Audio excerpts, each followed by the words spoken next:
I feel like we're out in a jungle. You know what? Look down there. Look at the leaves and the trees. This reminds me of the original King Kong movie. You know what I mean? Where they're in the jungle. Yeah, we're out there. Just like that. One thing about these mountain job sites is space is at a premium, like flat space I'm talking about. The parking area is tight when you have a bunch of vehicles, and the area where the house has to go is just barely big enough for the house. We designed it a little smaller at first, but it didn't have everything the homeowner wanted in it, so we pushed it out, and today we're gonna make sure we can get it on solid ground.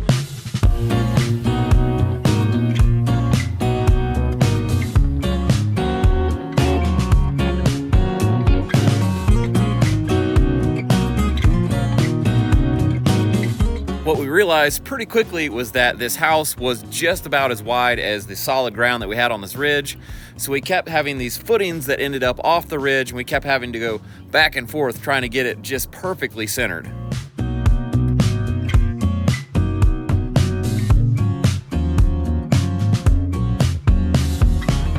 After about an hour of adjusting and moving the house this way a little, then that way a little, we finally decided we had it as good as we could get it, even though there was still a couple footings that were way off the side for the deck and very questionable.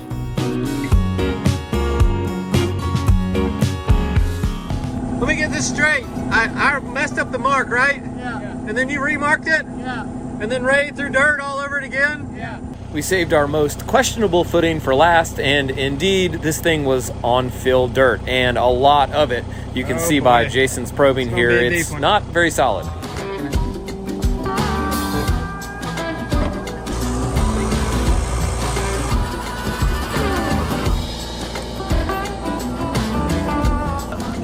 think that's the original topsoil right there. See that? And then see how it changes color? Oh, yeah. We're gold. Spider-Man. With a little bit of time still left in the day, we reset our laser, and we reset the reader for our laser on the grade stick to reference the top height of where we wanted the footings to be so we could set the grade stakes. 5/8 down.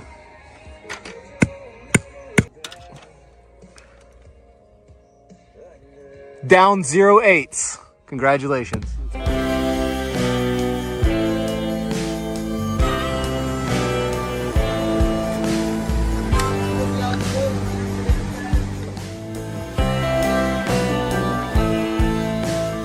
Today's project is to put this number 5 steel in the footings.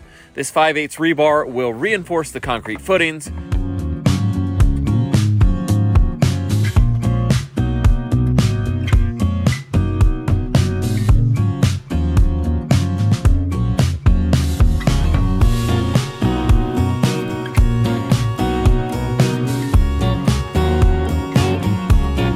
We also dug this trench below the level of the footings so that we could install a sewer sleeve, which is just a piece of pipe that will run the sewer line through later.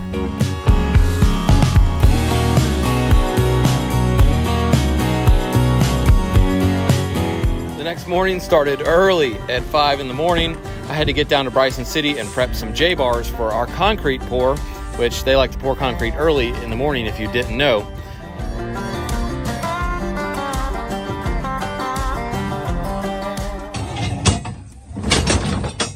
Get some coffee! Coffee! NOC.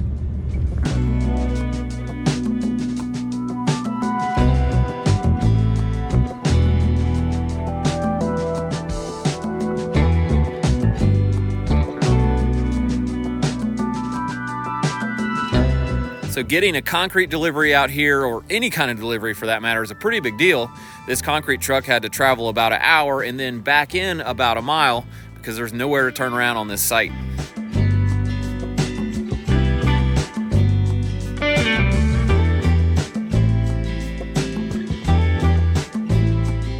We also had to hire a concrete pumper to get the concrete from the upper level of the site down here to the footings, and otherwise there's really no way to get it down here besides a wheelbarrow.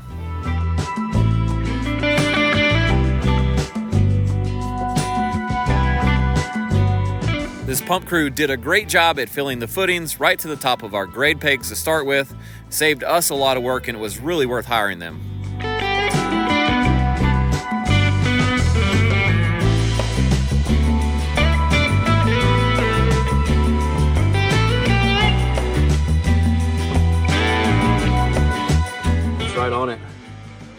44 4 7/8. We let the concrete cure just enough to get out on it. Then we marked all of the corners of the house back on the concrete. We also set up these lead poles that'll help us to lay the block a lot faster.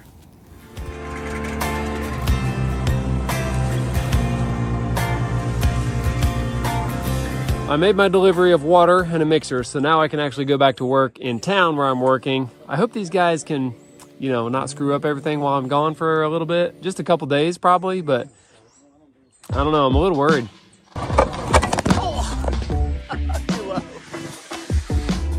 Oh, shit!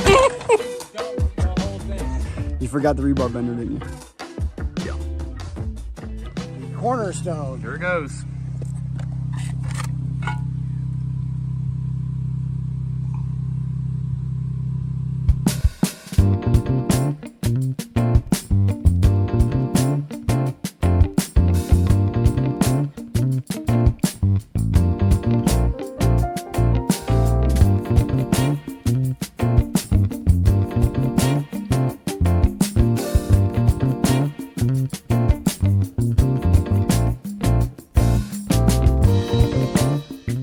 The best way I've found to get these things to kind of sit down level is to give it a little pat like this.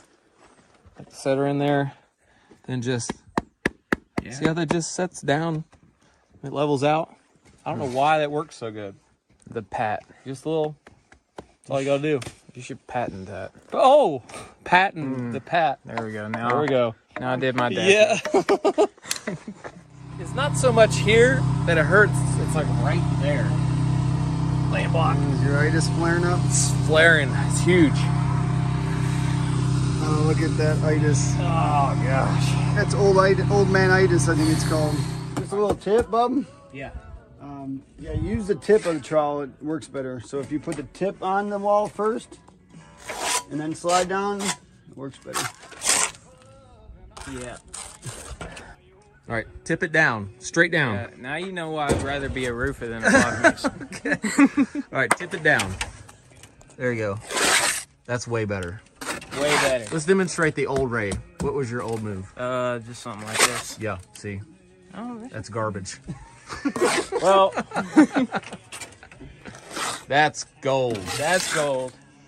All right, everybody, you got this? Don't do what I did. You know I mean garbage in like the most respectful, nicest kind of way garbage. Like clean, nice, not smelly garbage. I'm like recycling. Yeah, that was recycling. Okay. It still sucked, but it was good sucked.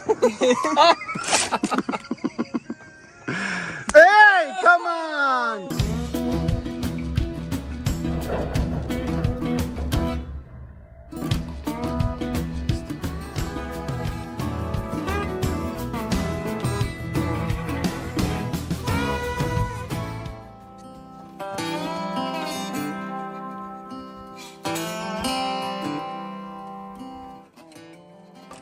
We're almost done and I still got it. So, Oh, you haven't dropped it yet. not yet.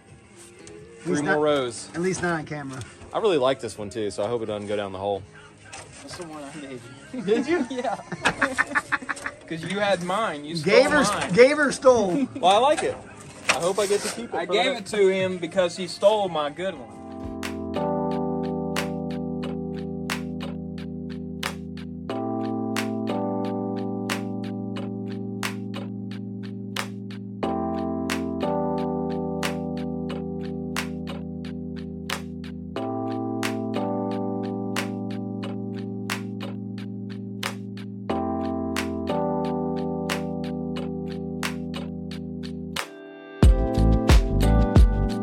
After 2.5 days of hard work laying this basement wall up in the woods, this step of the process was done and we are ready to move on to the next one. So you remember last week with the wheelbarrow and everything spilled out when you tipped it over?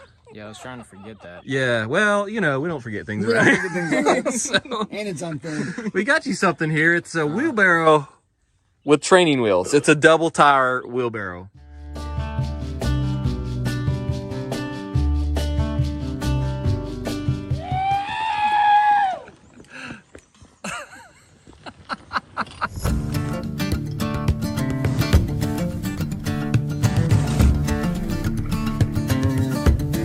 So our first real project of the day, like paying project, was to get a coat of stucco put on this wall.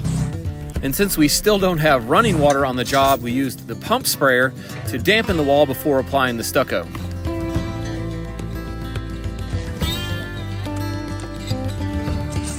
This base coat of stucco is what I would call a parge coat. Its main purpose is to help waterproof the wall and keep the basement dry. It's not really for looks. If you want it to really look great, you'd have to do a second coat over top of this. Look at this truck.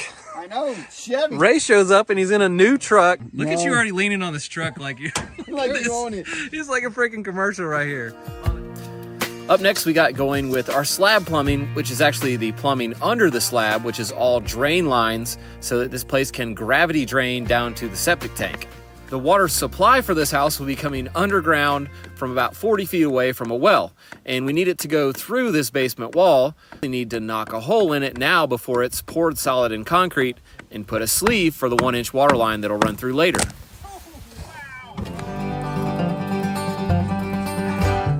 After that, we were off to the races digging a nice sloped trench for our main water line to run down and out of the house. Is that all you guys done? Dude, I'll trade you jobs in 2 seconds. Bro, I got half this house already. You dug like 6 inches. It's rock, it's solid rock. Rock. Oh my God. We decided to go with a floor drain in the mechanical room for any condensate from the heat and air unit. This requires a P-trap, which had to be chiseled down into the soft rock with the claw of a hammer. We kept making our way down the line, making sure that each section of pipe had the proper amount of fall. And at a certain point, I realized we had not done near enough digging down near the outlet of this system, and it was back to digging again.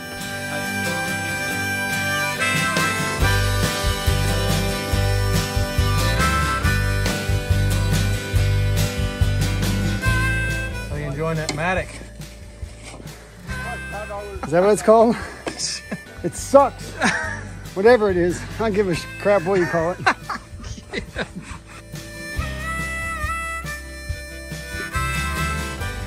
Good day, fellas. Yeah, man. I'm glad we're not plumbers all the time. Or ever.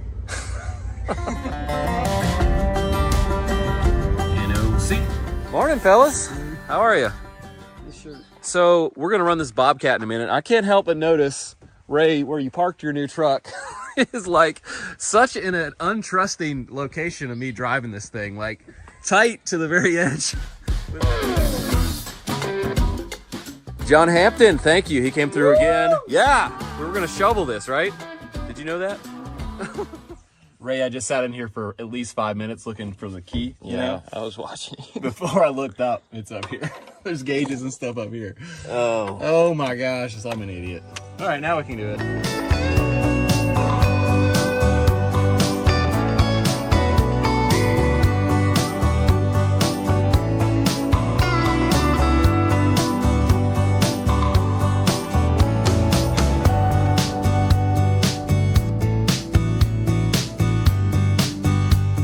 Our goal here was to add 4 inches of this wash stone nice and even. That'll give us a nice level base for our slab, and also just eat up some of this space so we don't have to do such a thick slab that it costs a ton of money. What's Jason doing here? Looking for trucks. Man, I knew it wouldn't take long. No. Dude, you know I've been talking about a truck for a year now. Oh, you've been talking. $1 bills, y'all. Okay. Our blueprints called for a load-bearing wall down the center of our structure that bared on the slab, and also some other load-bearing points. So we had to remove some of the gravel in these areas to make our slab thicker, like a full 8 inches thick, the same as our footings, so that they could bear those loads and not crack the slab.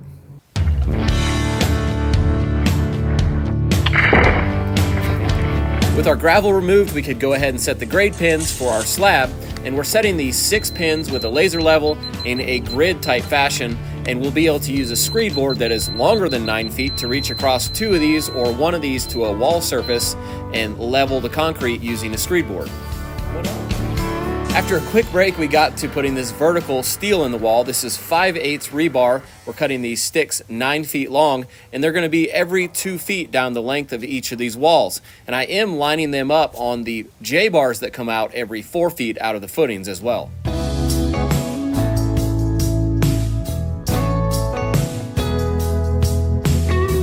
With our steel in the wall, we had everything ready to pour the wall and pour the slab, and the concrete truck drivers knew what they were getting into this time. A short 5 days later, we were able to get back at it as I was able to secure concrete, a concrete pumper, and a power trowel all on the same day.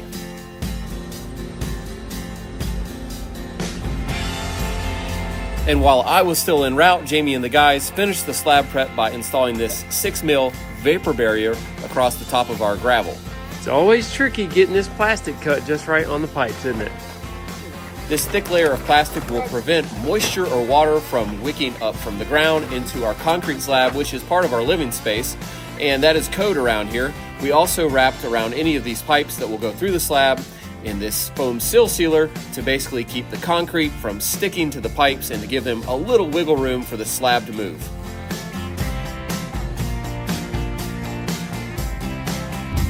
NOC.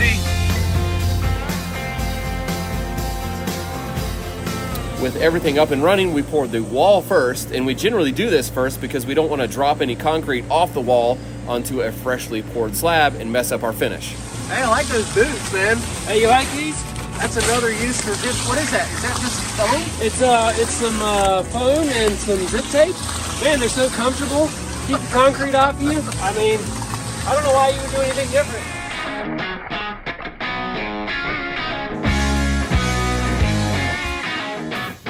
In addition to using our grade pins, our other reference for height is the top of our first row of block, which is also the same height as the top of our header block, and that's what we put the concrete to around the whole outside edge here.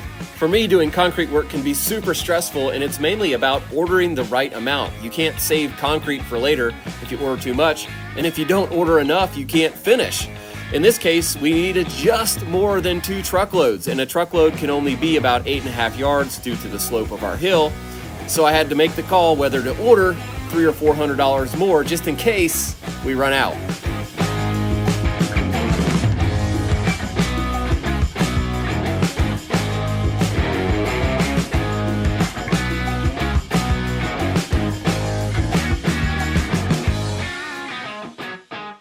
All the stress was for this. All the calculating, all the figuring, and wondering if we should order a second truck or not.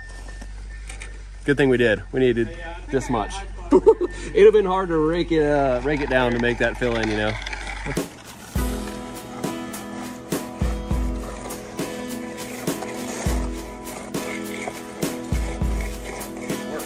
After getting a jump on this first section we had poured that was starting to cure before the rest of it, I had to back my way back off the slab, covering my tracks as I went so that when I got the troweling machine out, I wouldn't have a real mess to deal with. The wizard Arlo says if you throw a pebble and it bounces, it doesn't stick, that we're ready to get out on it. Uh-oh. It bounced. Look where you're going. How's it going? I've seen things like this go bad before. So. Yeah, this is where it goes bad. I got it, bro. I got it.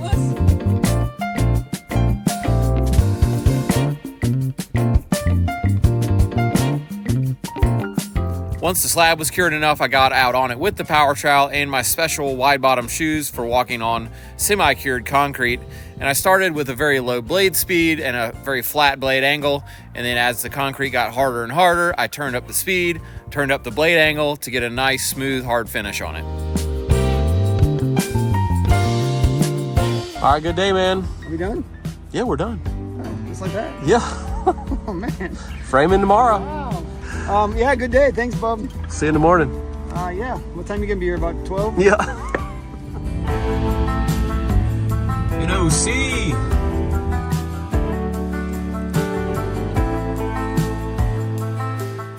After letting our concrete slab cure overnight, we were back the next morning to start framing the rest of the daylighted basement walls, and these walls will have no backfill on them.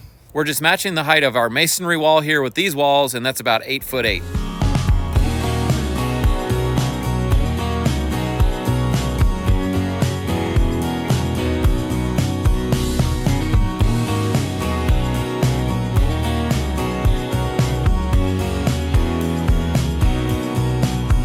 It was really fun to finally be framing on this project because it goes so much faster than doing the masonry part. It only took us about one morning to frame these 3 walls.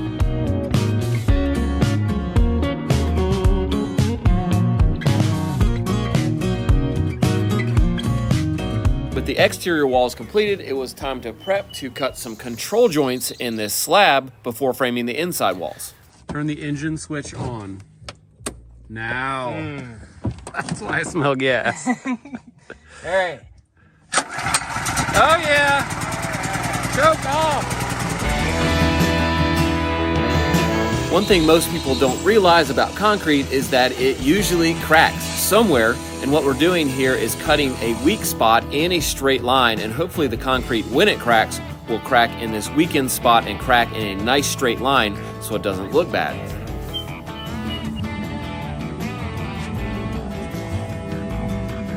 It's melted. Yeah. We need a heavier cord than that. Oh my gosh.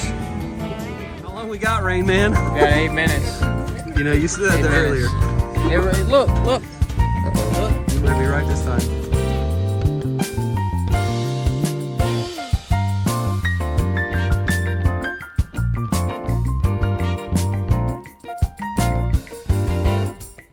And in spite of all that effort I spent to try and make these walls flat on top, when I went to site them to add the double top plate, there were still some humps up and down, so I had to drive some of these nails deep so that I could run a power planer to take off the humps and just really make sure this thing's flat on top so that the floor system that will sit on top of it will also be nice and flat.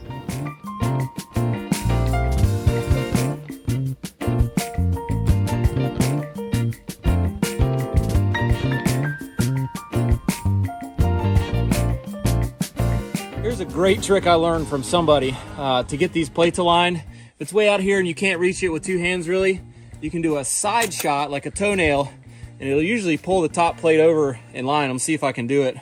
First shot here. Yep, so you can see that flushed it up, and now I can nail the top.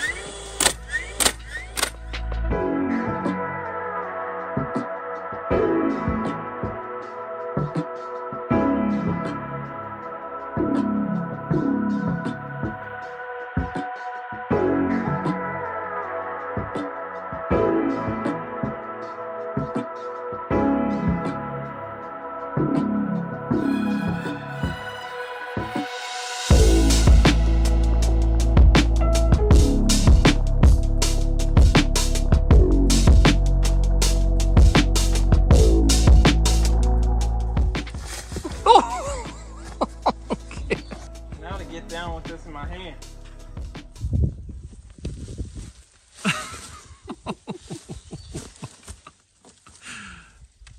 Thought you were a hiker. I am.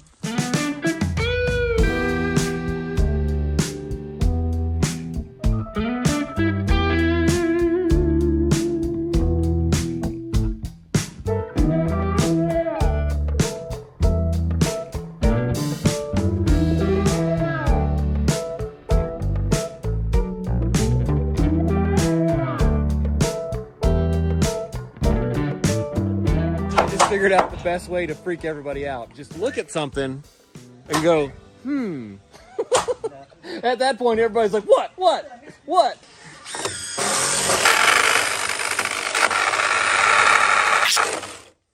There we go. Show you guys how not to do stuff sometimes. I had these washers in my truck, and I was thinking that if we use the washers on the end of the screws, it'll hold the screw from sucking in, and we could probably suck this together. Man, I'm starting to think like Arlo. Sounds exactly what like Arlo just said right before you said that.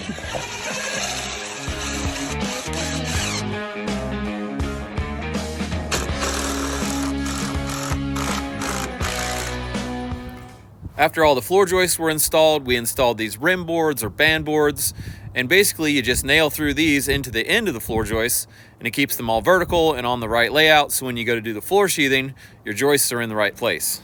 How old is it gonna be? That ain't bad. It wasn't bad to hit one bad joist. one humpy. Yeah. Can you say humpy?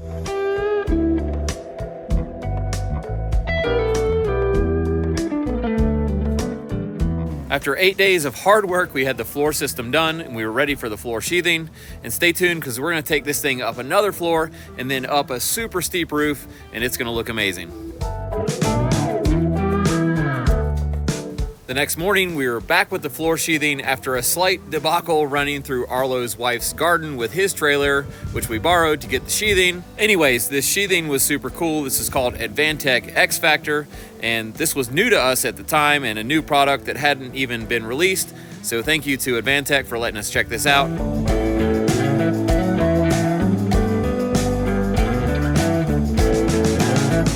This was the kind of day where it would start raining and then we'd think, oh, we should go home. And then it would stop raining right as we're cleaning up. And then it would start raining again as soon as we started working again. If you've worked outside, you've probably experienced the same type of thing.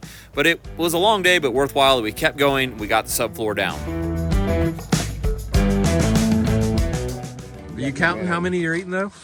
Dude, my blood sugar is at 50. It don't matter right now. I just swallowed the whole Skittle. What? These upstairs walls are framed much the same as the basement walls are, and we actually tried to build about the maximum length of wall that we can lift with our 5 or 6 guys on the site that day. The wall sheathing can be applied either vertically or horizontally, and in this case we're actually letting these pieces lap down below the windows so that they'll tie across to the floor system. When it's nailed, it will really hold the wall down to the floor system.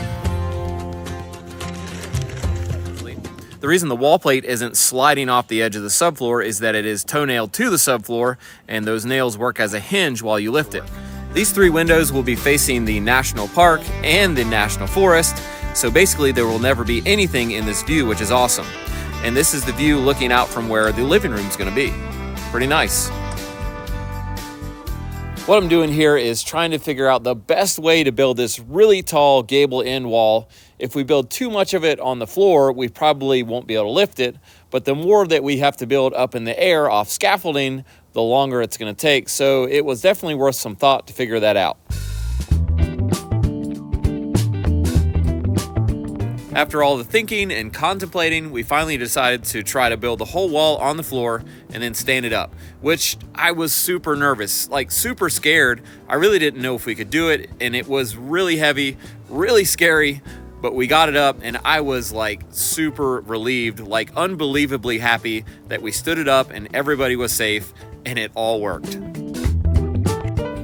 Here I am again. What am I doing here? I forgot some stuff. Every day you call me and I bring you all the stuff you forgot. I know. After getting our footings cleaned off a little bit, it was time to find the exact location of the bottom of these posts so we could mount a post bracket to the footing.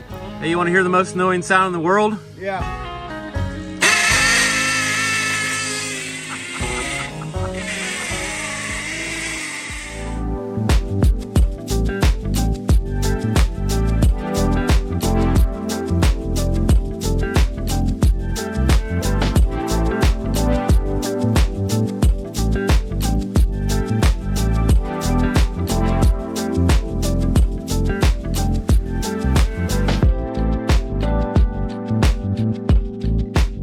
See an issue with one of these?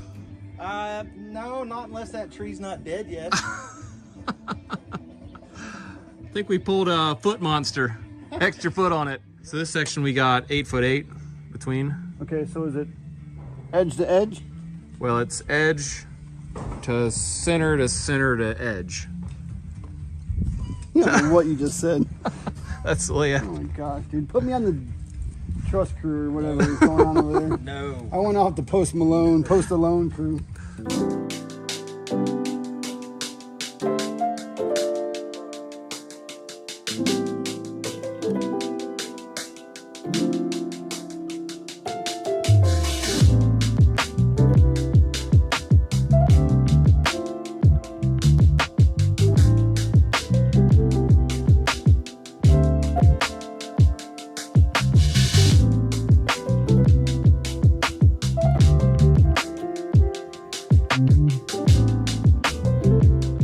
Three, two, one, go. So who came in last?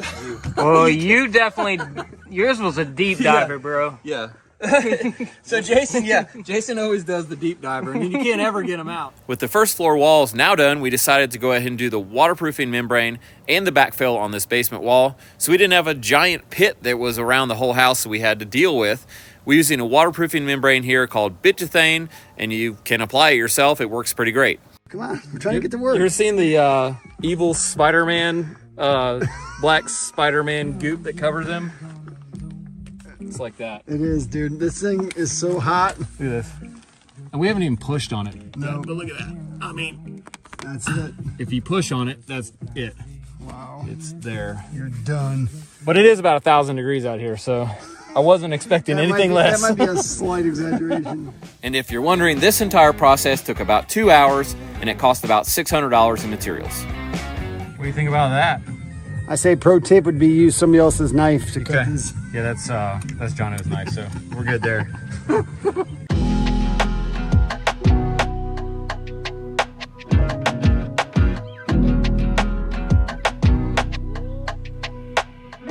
NOC, Appalachian Trail. So there's our pipe for our French drain, and this thing's been sitting here for days, and I didn't ever look at it closely, so I should have. That's not perforated. So we just shuffled all the trucks and did all this stuff to do this French drain, and I got the wrong piece of pipe out here. So as we mentioned earlier, Jason is got poison ivy, like to the 10th degree here. Part of the problem is he doesn't know what it looks like, right? Yeah. So we're gonna do a little class here. This kind of all looks the same to the untrained eye, okay? Like that, kind of looks like that, looks like that, looks like that, but that's poison ivy. 3 leaves, it's got this little cleft on the leaf. A lot of times it has a red stem.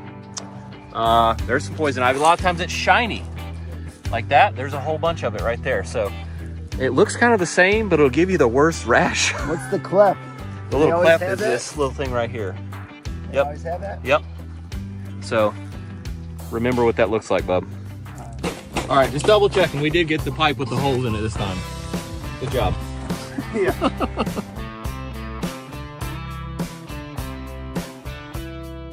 Quiz time. Yep. Is this poison ivy? No. All right. Sometimes it's really hard to hold the pipe tight against the wall, and it needs to be right against the wall. So we just use these leftover blocks. It's a perfect material to hold that in place because it's heavy, and we can just fill it in with the gravel. We can leave them. It's not going to hurt anything. So you can see there's blocks everywhere holding the pipe exactly where we want it, so that you don't have to mess with the gravel getting in behind the pipe and pushing it away from the wall, because that can happen if you're just trying to hold it. Sometimes there's just not a great way to do this. You just got to shovel it. Yeah. But we're getting creative now. Jason had a great idea. All right, so let's check it out here. So the bucket can't get the gravel all the way tight to the wall because of the way he's too close. If he was, so you know, look at this. Here we go. Plywood.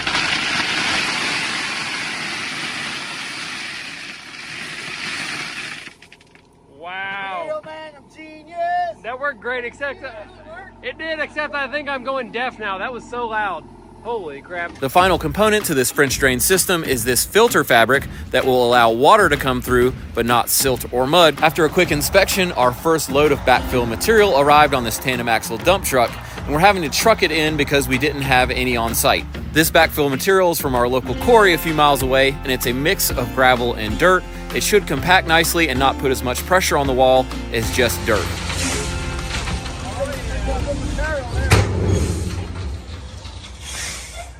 That's loud every time.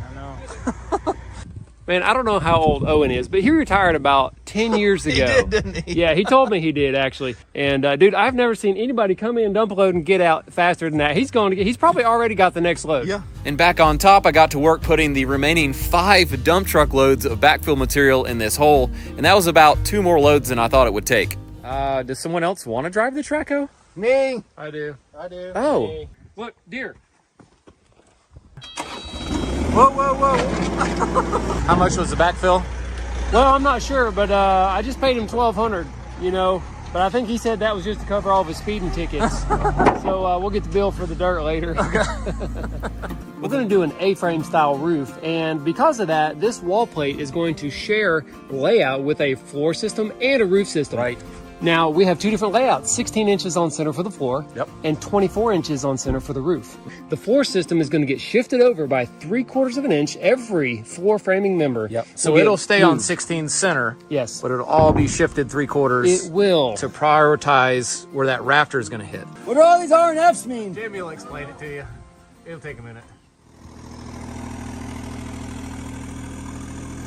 While we still had this machine on site, I decided to unload this yellow pine 8x8 off of Jamie's truck because it weighed about 250 pounds. It has a thumb that allows you to clamp something between the bucket and the thumb. And it was going great until I did not realize that when you roll the bucket, it doesn't roll the thumb with it. At that point, I dropped the post on the back of Arlo's trailer, and I guess it's okay. Look at this. Look at his laser eye face. Oh, it's good. It's real good. Blood sugar's low. So good.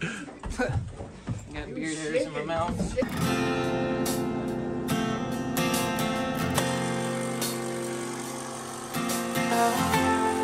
Here, Arlo and Jamie are cutting the rim board to allow the rafter to come down and contact the top of the wall plate. This is the only location where our floor joist and our rafter ended up conflicting for the same space.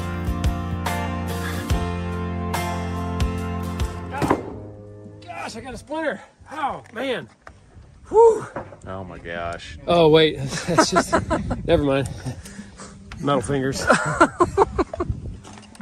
It's getting bad already. I don't know where this guy comes from. Arlo, buddy, it's your time to shine. Rafter time. We'll start cutting. All right. He's got the diagram, the Arlo diagram right there. Shows you exactly what's gonna happen Exactly, that's it. about 50 times in a row. Did you already measure the ridge? Ridge beam, yeah. You might want to do it again. Yeah, you want me? Nothing against you, Eric, but I mean, they're Kinda. pretty expensive, bro. Don't worry, I got it. All right, I don't know what your number tell me was. it's different. Please tell me it's different. Please tell me I would go 266. What'd you put it? What'd you say it was? 265 3/4. That's all good. I mean, I'd go 266, but whatever. 265 3/4. Golly, that's going over top of my truck. Please don't hit my truck. Okay. There it is. One LVL coming right up. All right, now y'all got to pull the bottom out a little bit there.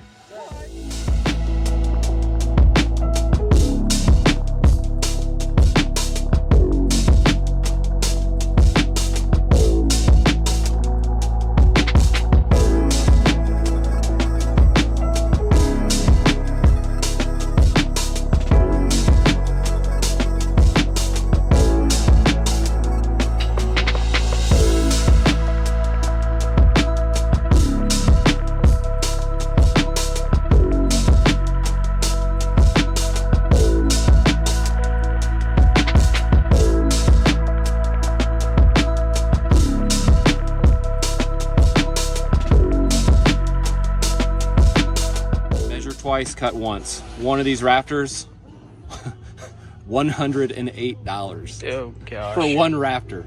That's stressful. I'm stressed right now.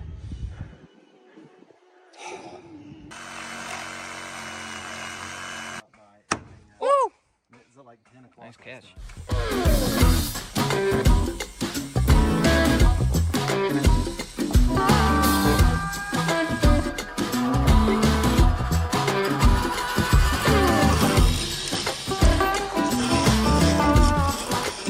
Look at that. No jam. Just falls right out. Now that's a cut. Mission accomplished. I like it. Next, we took some measurements to make a temporary ridge support that would support our ridge beam temporarily. And this thing ended up being super long. I think it was 21.5 feet. You can see from this angle how the porch roof will be an extension of the main roof line of the house, giving it a large, vaulted, and grand feel out here. Yeah, have you noticed how tall this roof is? Just climb the Well, scaffold. we've been doing it this long, I guess. What does it matter now? I don't know. After checking the diagonals of this deck, we realized it needed to be pulled one way to make it square.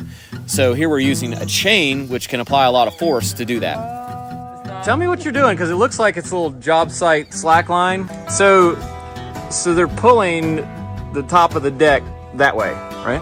Yeah. And that'll straighten out this last piece with the rest of the deck down there. Jamie and Jono were easily able to inflict enough force on this deck to rack it back straight, and then we added back some more diagonal bracing.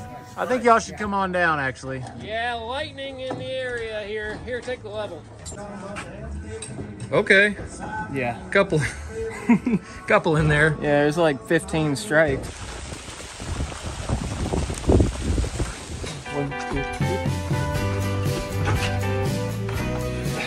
It's like threading a needle.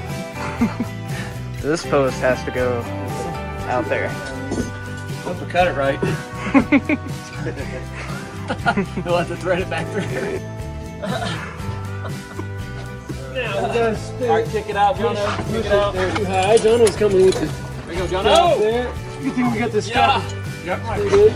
Okay. Whoa! Piece more. Yep. Roll it or whatever. Where's Jason when you need him? Rolling it. You knew what was going to happen today. If it goes off the edge, just let her go.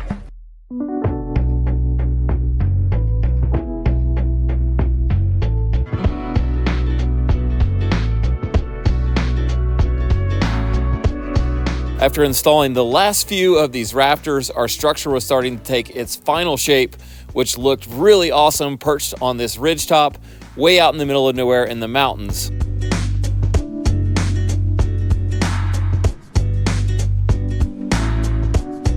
Timber.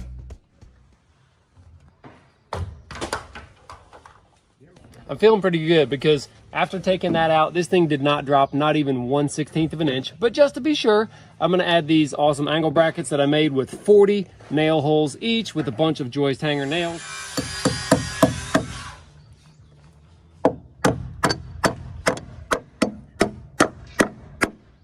I think it's gonna hold it.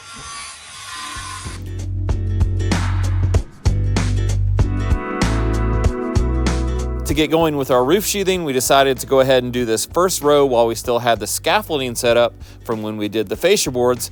That made this a lot easier. What do you got going on there? This is my zip tape dispenser. You know, that reminds me of that dog, the Saint Bernard, Oh yeah. that has the barrel right there. Yeah. You come to rescue with your own zip tape roll. If you ever do this, you want to make sure you do it this way, not the other way, because then I'm pulling it up into my beard and I don't want that. Our next task for the day was to start working on the front porch, which is simply a shed roof coming off of the main roof line.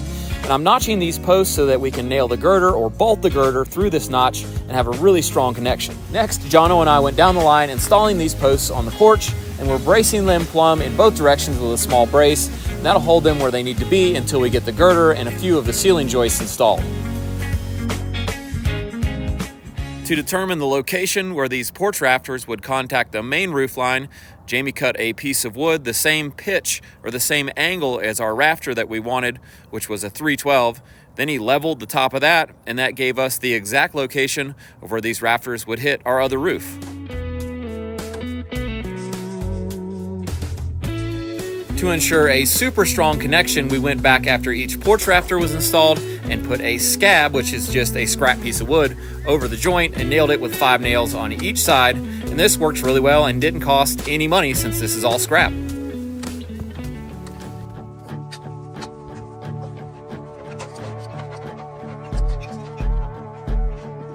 First try, will we get it? Not from Texas. I was born in Texas. Huh? I was born in Texas. Were you? Yeah. Maybe you should do this. You got it.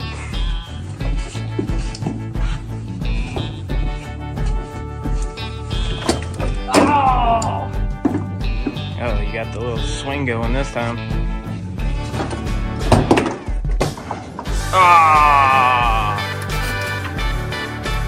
Maybe you should have tried this first.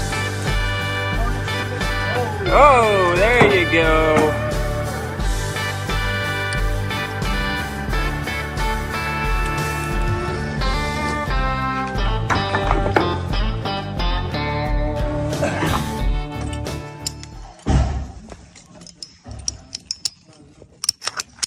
There you go. Lay on.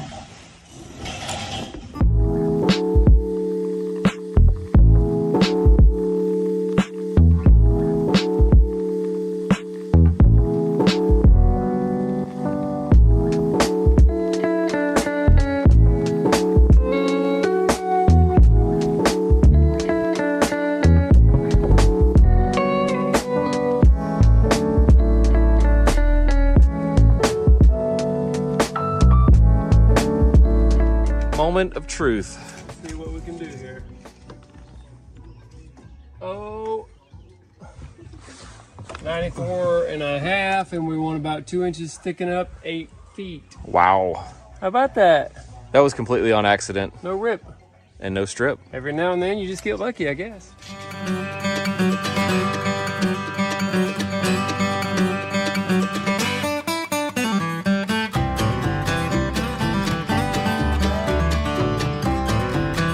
After cutting these rafter tails perfectly straight, Jamie was really happy about it.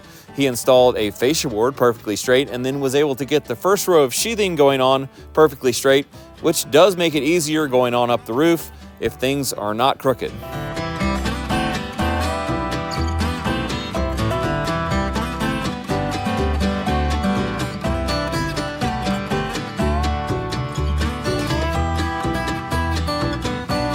We have about a 2-inch wide gap here, and that's on purpose to let the air from the soffit vents actually flow out of the roof and allow hot air to escape.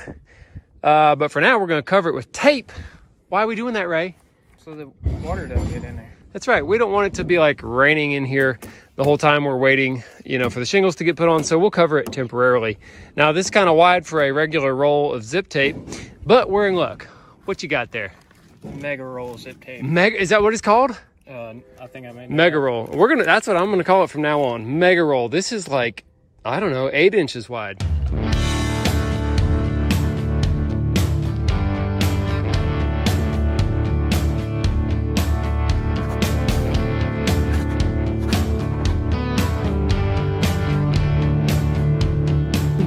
What you got for lunch there? Well, I got some chicken salad today. Yeah. Look at that. Now, it's pretty good like that, but really what it needs, hot sauce. Okay?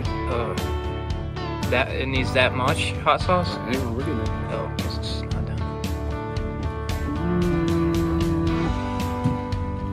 I think you're gonna need another bottle. There we go. Perfect. Golly. Now that all the plywood is on the roof, is on the exterior walls, basically there is no need for our temporary diagonal bracing. So we had diagonal braces on every part of this house that didn't have plywood, holding everything plumb and vertical and in place while the plywood and the frame of the structure was being built. We're gonna remove all these braces. We're gonna take all that material and we're gonna cut it up into different things that we need for other little wall, segments that need built. We've got some random framing, blocking. All that material is gonna get used up somewhere in this house. So here's the deal. Chug a lug. Let me give you a quick rundown about these walls that we got to build. No? Don't care. Oh, okay, sweet. Tell me what to do. All right, well, there are people that I'll care. make it rain. There's people that care, so I'm gonna... Oh, you're telling people, not just Yeah, me. no, not just you. It's people all over the world. They want to know about these walls. And again, Eric's not here to stop me from talking, so guess what? Roll it. Let it rain. All right, so we're gonna build a little knee wall here. This is gonna block off the side of the stairwell and make a little attic space there. We have a little door already framed. It might get boxed down a little smaller, but that's one thing. There's that. The height of the knee wall, we'll call it, is 54 inches from the subfloor. And we like to build those so that our handrail coming around here can butt into something vertical surface and not butt into the pitch of the slope of the bottom edge of the roof, because it can get a little quirky. 5-foot knee wall, and then boom, stop there, stagger out, because we've got a bathroom in this end. You're gonna walk through the door right here where I'm standing. Door's gonna open. None of that exists now, guys. So we gotta build it. Got it. All right.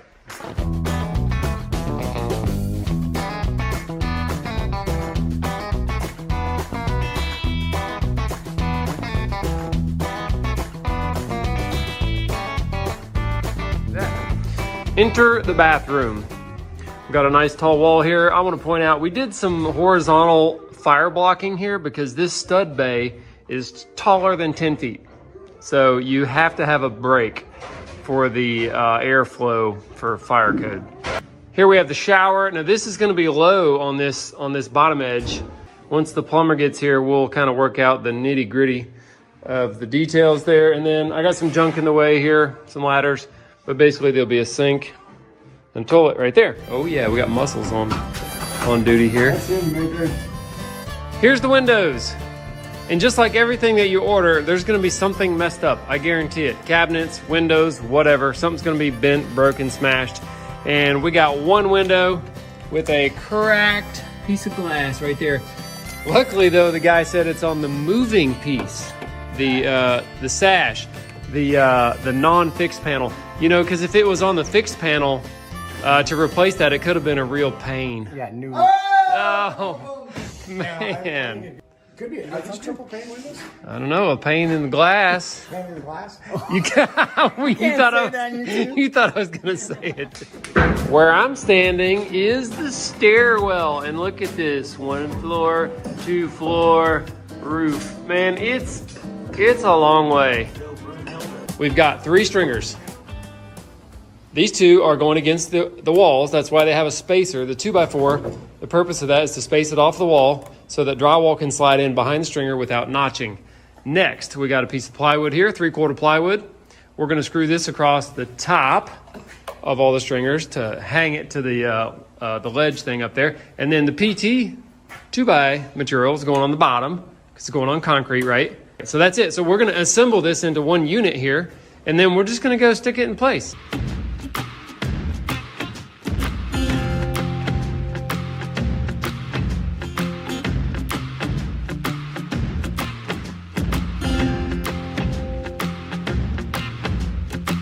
No, if you have any questions or anything, you know, I did my stairs, so I can help you out. Did you see the stairs I did in the dirt out there? No. I'll check it out. Check it out. I will.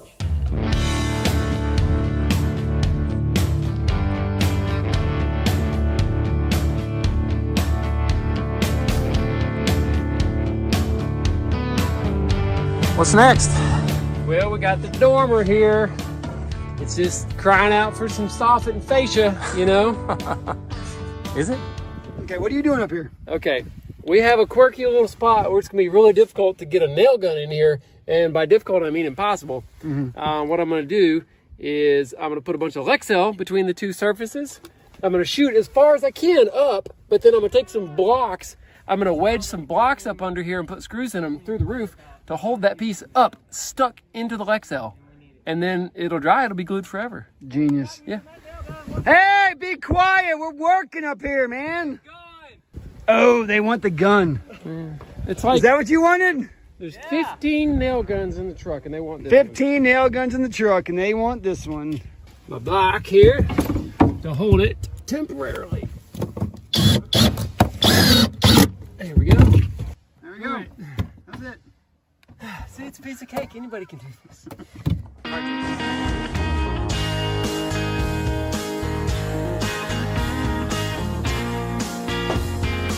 Okay, Jason. You're hooked into the Scrotumizer 3000. See? So you're looking at every piece of scaffolding that we own. Set up here, there, and there. And that's what it's going to take to get this front fascia done. After we got all these outriggers in, what we did is put a temporary ridge in, just a little short guy with some finish nails, so that we have something to measure to see how long this final fascia piece is. Because you can see there's no point on this OSB, there's no point in here to measure to, so that's helping us get this in one shot, easy to measure. Grab it. I'll grab that thing. Grab that thing. As soon as we got this fascia board installed and I got a sight down it, I could tell that something was not good. And what it was that this outside rafter had been nailed to the sheathing on top before being straightened. So we had to pull all of the nails and then use a clamp to straighten the outside rafter, pulling against the next rafter, which was still nailed, and then we could re-nail it once it was straight. This whole ordeal only took about 15 minutes to fix, and I think it was well worth it, knowing that every bit of this is perfectly straight and it's going to look great forever. Yeah. That was so slow, wasn't it? Yeah. It took us, what, 3 hours to put 6 boards up. I mean, they look good. You know what the good news is? I just realized that my bike rack has got a bottle opener on it. I never noticed that till right now. Do you have a bottle right now? Seriously, you got 3 bottles or something? No, I got nothing. But hey, For next time. it's there. For next time.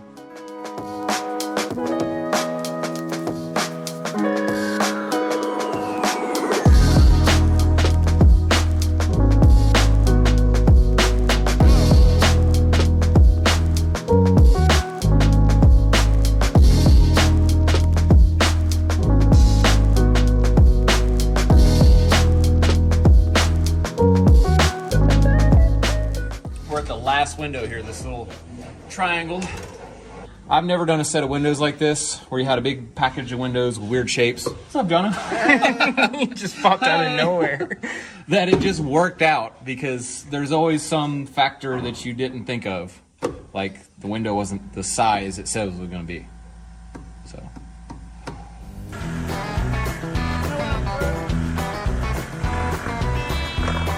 I think we need a bigger Sawzall blade. If I can find one, I'll bring it.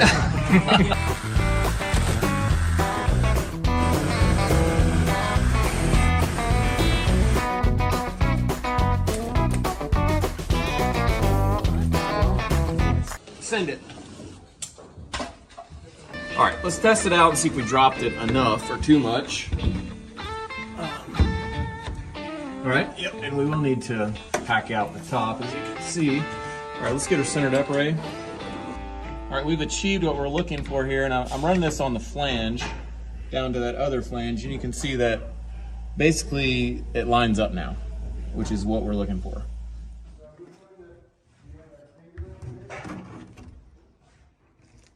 Up next, we got going installing this drainable house wrap by Benjamin Obdike over our zip wall sheathing.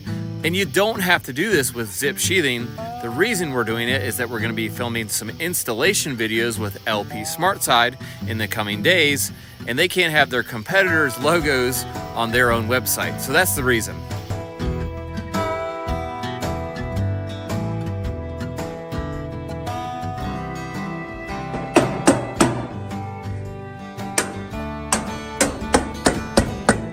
All right, so we had a problem we had to solve. We need to have a full row of siding on the front of the house. Yep. And we'd love to start with a full row of siding on the deck. Above the and deck. so those two things were incongruent. It wasn't going to work out.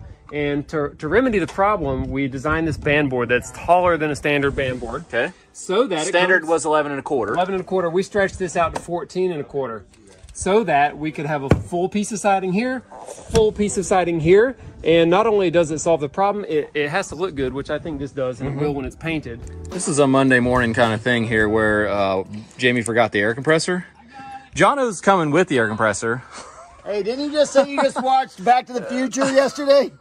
Yeah, this is what it's like. I feel like I just went back to the 40s. Now we're up and running. Hoses, nail guns, and I love this compressor. I was gonna tell everybody, it is very silent. Like, I'm just talking normal voice here, right next to this thing.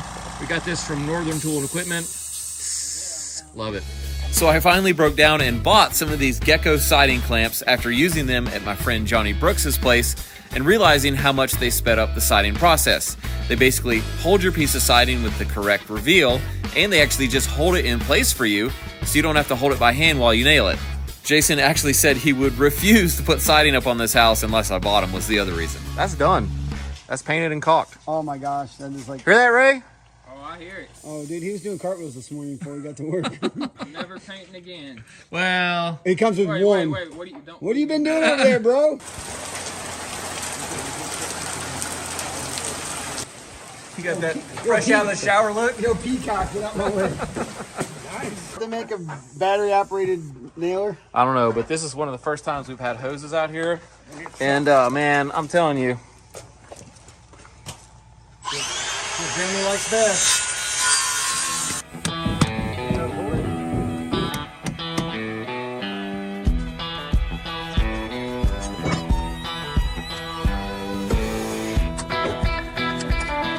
If we were really to get in deep about this flashing, we could make a whole video for like 30 minutes at least. Just Oh about. my gosh. Oh, I could sit here and talk straight Maybe for we 30 should. minutes.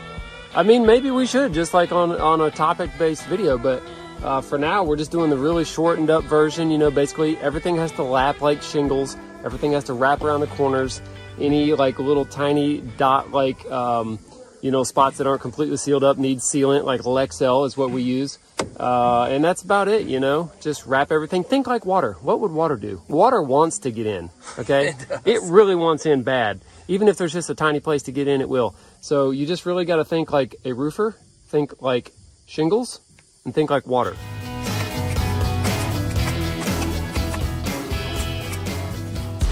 My lovely assistant, Jason, is going to show off. I don't know how to take that, Okay. bro. I'm going to show off this cedar grain LP Expert Finish panel that looks like shakes.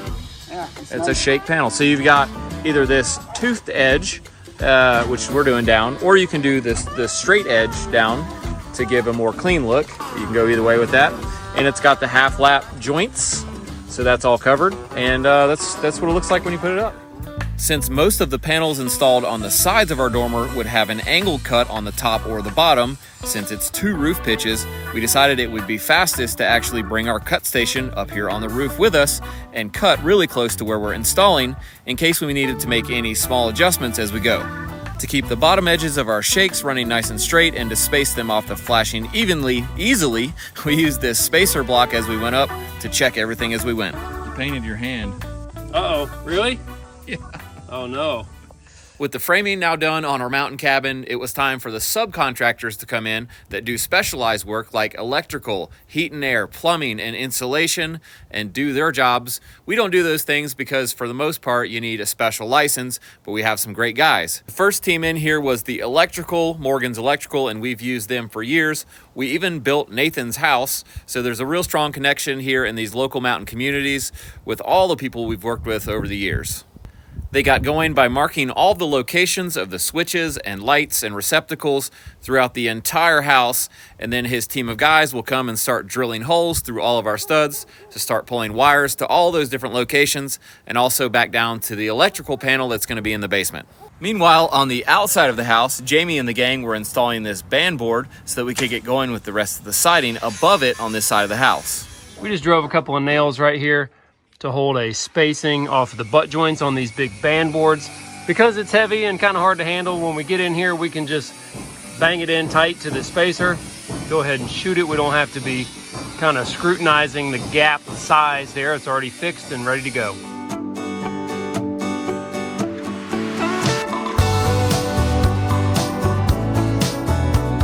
Here's the flashing. Made this back in the shop.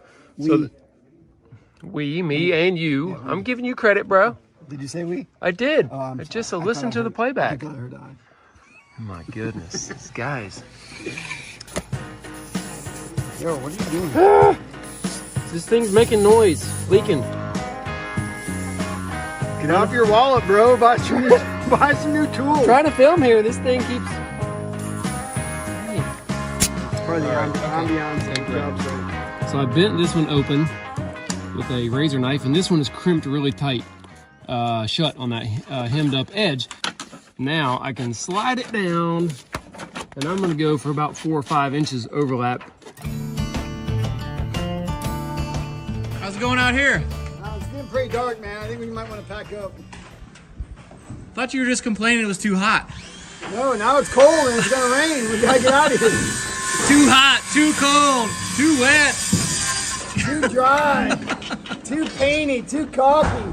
Jamie and I are breaking off from the siding for a second. We're gonna do some more framing stuff, kind of like punch list framing stuff, like finishing framing, because once they run wires through the framing, electricians, it's a lot harder to move it or add framing. One thing we're doing is boxing down the ceiling up here so that they don't have to drill through the top plate with all of their home run wires. They can just run them over top of the top plate. That'll save some time. And we're also making a nice, perfect spot for the panel by moving some studs around. We also need to finish these walls that divide the 2 stair stringers, and the homeowner has requested to do sloped open walls. Not a solid wall. Not solid wall. This is gonna get a little, what's the word? Whack-a-doodle-doo. Triangulated, trigger-wrong-a-tree. I don't know. Something like that. It's gonna be something. We actually don't even know what it's gonna look like till we build it. So here goes nothing.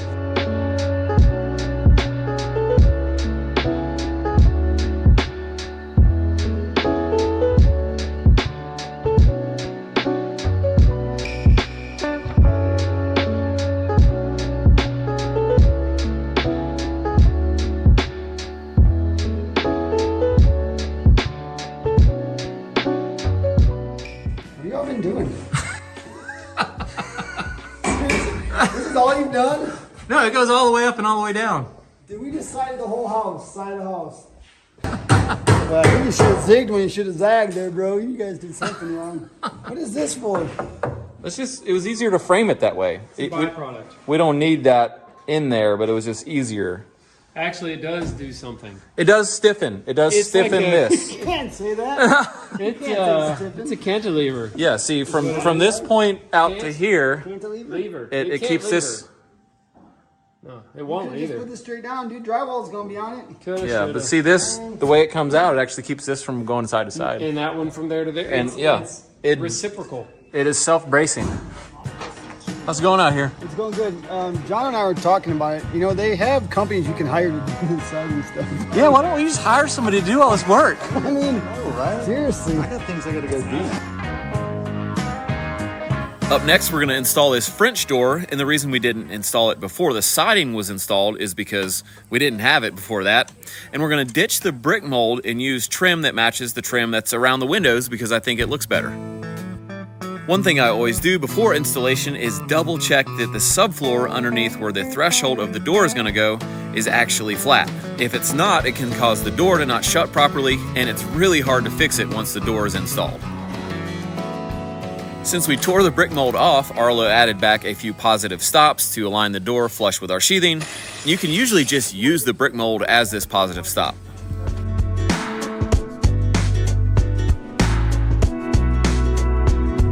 What we had to do after that was to remove some of the siding that we had already put up to make room for the door trim to go in and leave the correct reveal on the door jamb.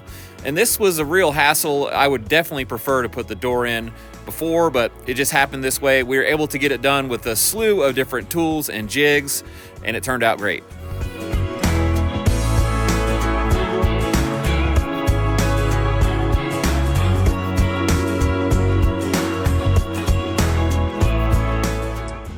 This is our automotive impact wrench, I'd call it. It's corded, it's got lots of power. That's why we gave it to Jason. It'll actually drive these in and it'll do it fast. It's sort of like when you get your tires changed like in a NASCAR race. Just like that, bud. Pop those in. He definitely has watched more NASCAR than you have. Yeah. For sure.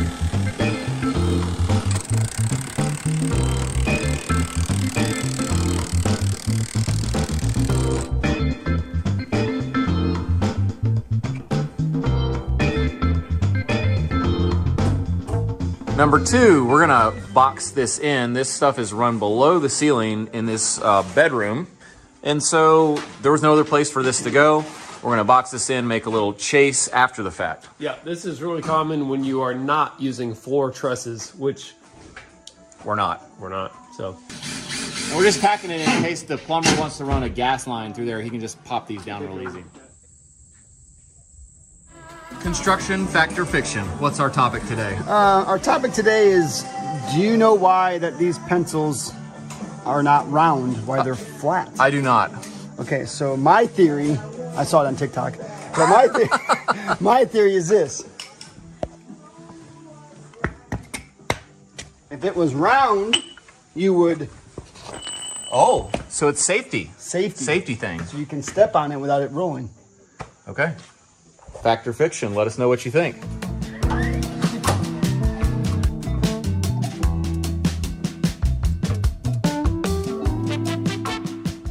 just hold it flush with the top. We can extrapolate the rest. Okay, and Jamie's gonna mark them. There we go. It's a pretty remarkable way to do this, I think. And hey, Jamie, label them. Oh, yeah. That's important. One. We got B. What? And then we got Roman numeral 3. Square. Yeah, 3. Yeah, square. All right, good.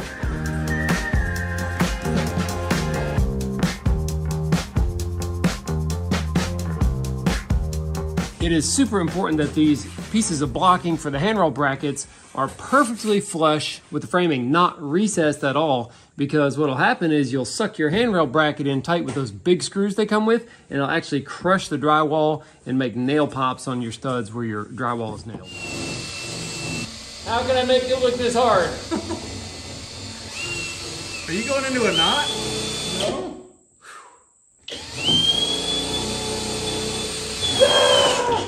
final thing for today, because it's getting late, is we're gonna frame for this fireplace that's gonna be here. We need a chase, and it's gonna be in the corner. And I just looked up the specs. It's gonna have a hearth. So we're just gonna start putting it together. You mean all of us? Yeah. Pull that ladder out. I'm gonna do a beauty shot. Is that still rolling? No, it's cut. Beauty shot. So, Back off. I'm doing the beauty shot. So I was just gonna show you guys my technique. You gotta sneak up on it. All right, I'm going home. All right, you ready?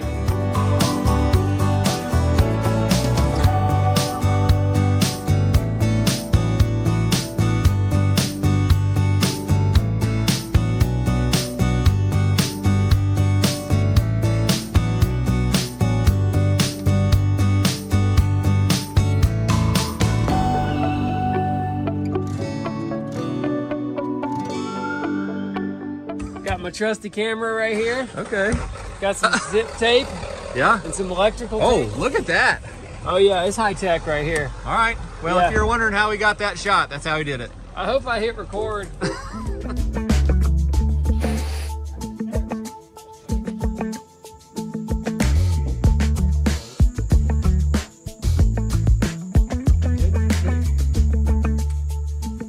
We got our temporary rim board put up, and that's where our other decking will terminate. We'll leave a small gap there. My lovely assistant, Jason, again, is gonna show us these hidden fasteners we're using. And let's demonstrate how they hook into the actual material here. There's a groove, and they go like so. They space the boards, and they hold the boards down, and I believe that's stainless steel.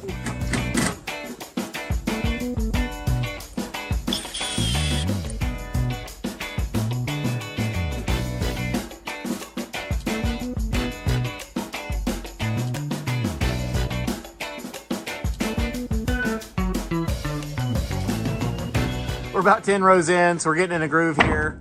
We're starting at one end and working our way down instead of trying to get the whole board in at once, right? Yeah, it's important to get the gap established Right. on the butt Not joint. that much, about 1/8. Yeah, about like that. Before you engage all the clips, you should get your butt joint gap established, because if you don't, then you get it all clipped in and you can't move it in. Yeah, these in. clips are actually hold the board a lot when you're trying to move it back They and do, forth. so get that 1/8 inch gap as recommended. We're running the last row here against the house, and we're gonna have to use different fasteners. Obviously, you cannot do the hidden clip against the house, so we're gonna try to get this slipped in, face screw it just on the one side, and that'll be it.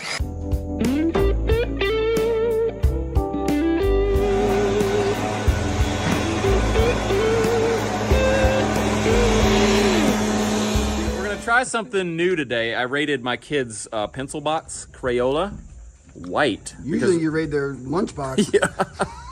We're marking on these dark boards. I can't see my pencil marks, so we're gonna do a little test run here. Check it out.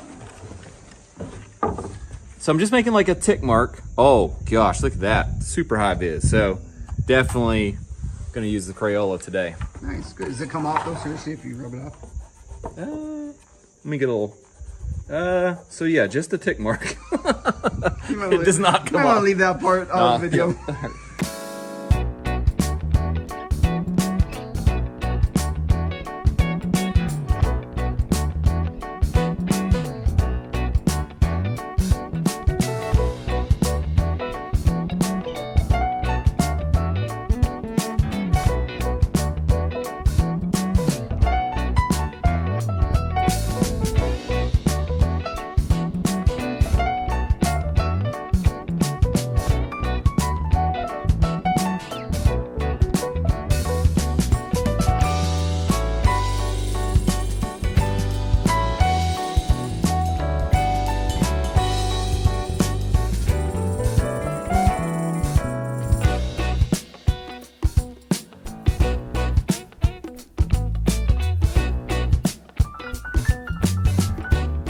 With our decking now done, it was time to install the finished materials on our porch ceilings.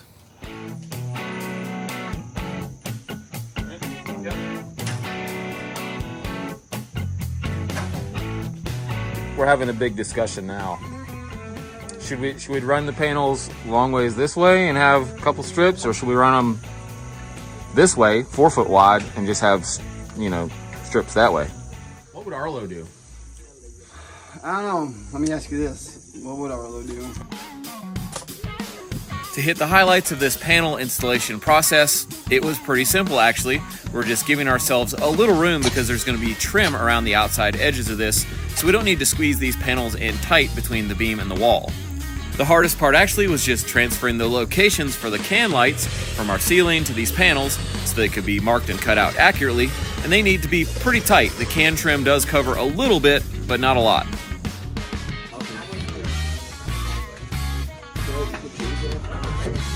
Oh, it fits. Yeah, he does want to gap a little bit. How he's sitting on that thing.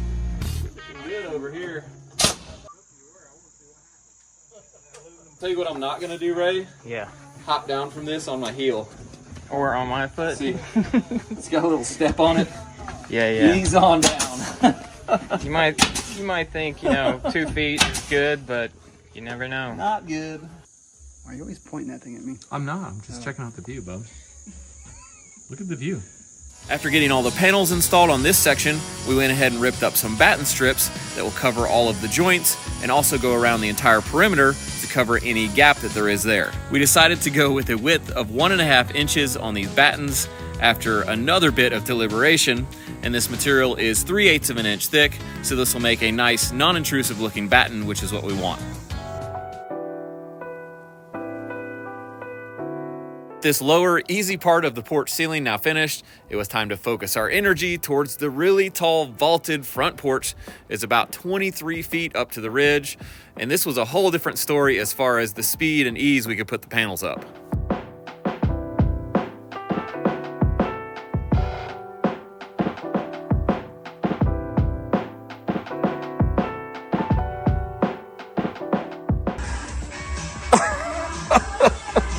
Oh, careful! Just got it.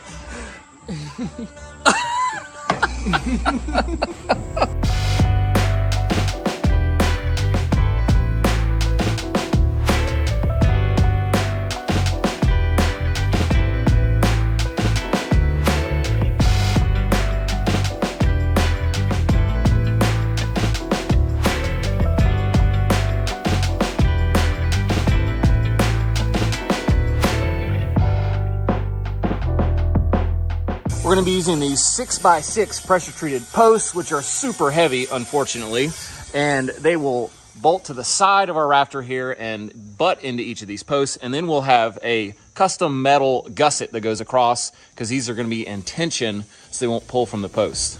We installed these horizontal timbers, partly for looks, but mostly for a structural reason.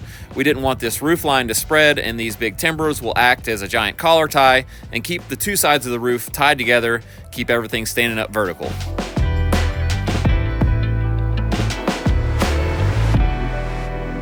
Sometimes it's pretty sad when you come to work on Monday morning. You think about all the stuff you got to do all week. It's gonna be hot and not very fun. But anyway, just to get a little Monday morning satisfaction, I'm starting out with the hand plane. Just to get my Monday started right. You know what I mean? I think you do. Yeah. Use a little satisfaction up here, bub. What do you need?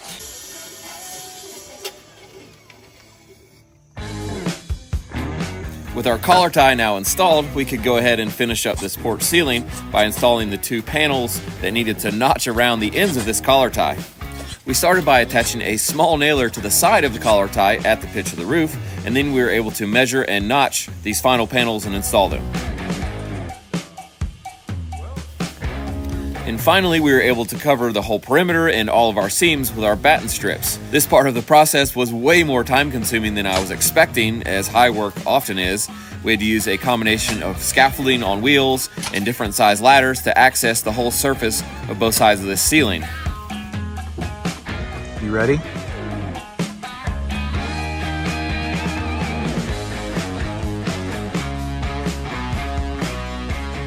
I'm starting to put in the wood framework for this cable rail system, and I'm starting by applying this 2x6 to the house because I have a cable termination against the house.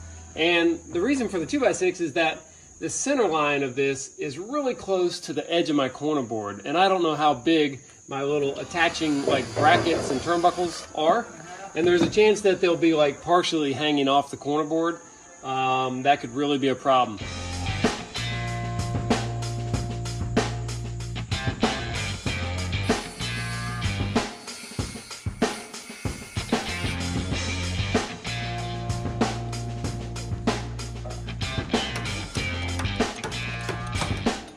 This is a perfect example of the out of square post right here. It's about 1/4. I'm just going to take my pencil here and scribe it. I don't make any attempt really to measure the angles or anything like that. I never do. I just cut it a little long, make the scribe, make the cut, boom, slam it in.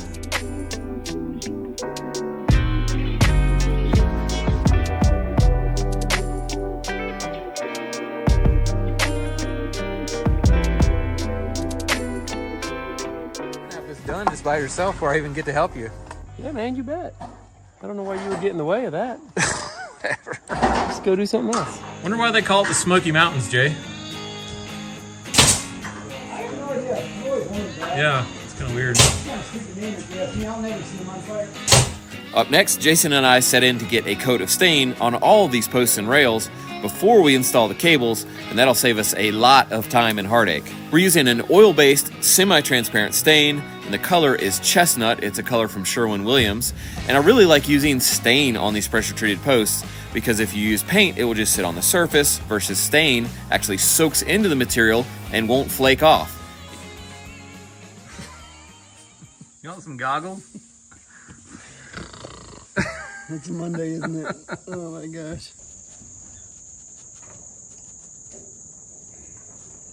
Wow. That's pretty I impressive. can't even see what I'm doing either. Perfect. I can't see anything. Mr. Homeowner, if you're watching this, I apologize. I mean, it looks perfect. I could see it completely. I saw everything.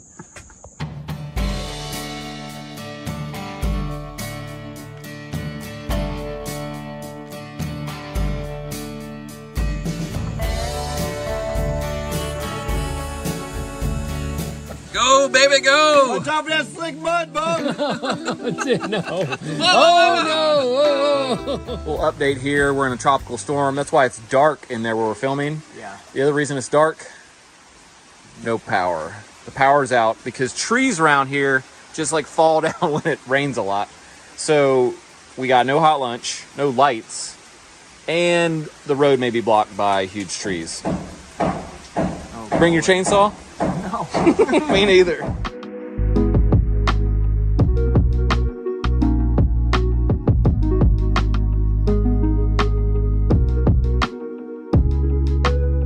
We're just gonna block everything. We're just gonna block anything that be stood in the whole house, just in case. Want to hang a picture? Go right ahead. Solid. Anywhere you want. Solid blocking everywhere. With most of the blocking now done inside the house and it's still pouring rain outside, we decided to get into the installation of this fireplace. This is a gas fireplace and we got it from efireplacestore.com. We've ordered quite a few from there. Checking out all of our venting parts, and this is going to be on the outside of the house somewhere.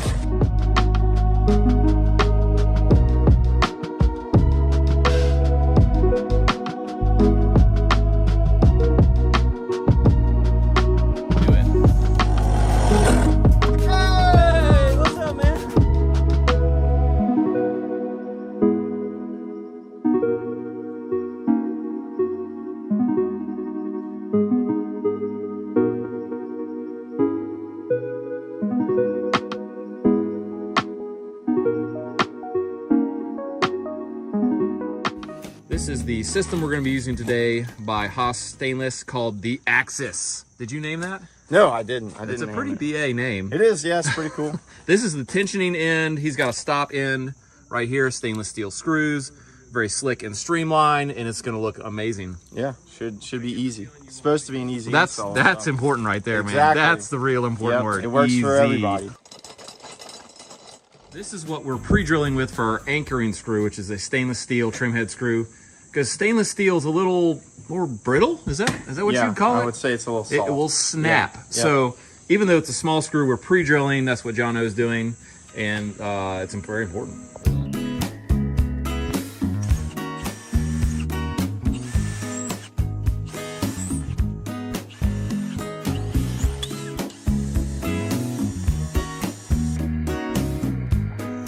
You need to hit the gym, bud. I don't know if it's just the camera, Yeah. but That angle adds 40 pounds. here we go. We got like, He's more aerodynamic than me. So like, Okay. in the event of a bear, Nice He's knowing gonna you. he's gonna get eaten first. Yeah, I exactly. can run Pretty faster. sure I'm getting eaten first. Yeah, you're. Yeah. He's getting eaten first. I can run faster. Well. For sure.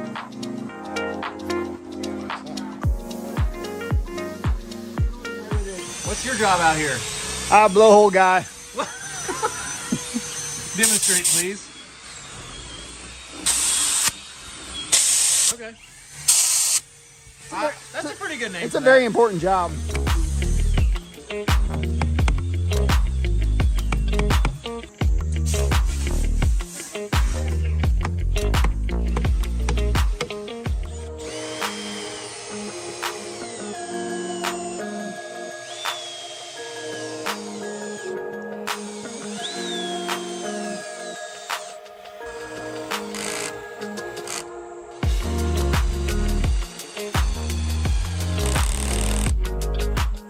Jason's using the clutch on his drill here, set at number 9. That seems to be about right. That's a good idea for stainless, by the way. I think so. You know, hold still. There you go. I noticed you gave that 2 swages. Is that normal? Yep, yeah, so you swage it once, and then you're gonna swage it once, and you rotate it about 90 degrees. Okay. And you swage it again. Okay, because there's a lot of force on And these, that's from what it. I understand. Yeah, it's actually, for as small as it is, they're really, really strong, so. All right, Patrick, hit it. Patrick, what do you mean, Patrick? Patrick Swayze.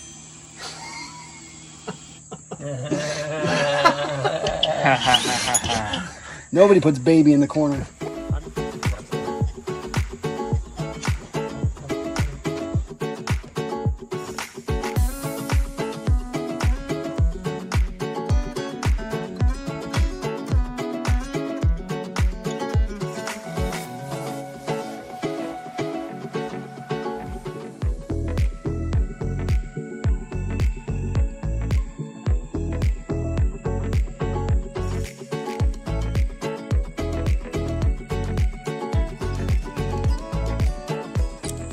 Boom. Just like a banjo. So if you do get a couple cables crossed up like we did right here, this was not staged. That was not on purpose.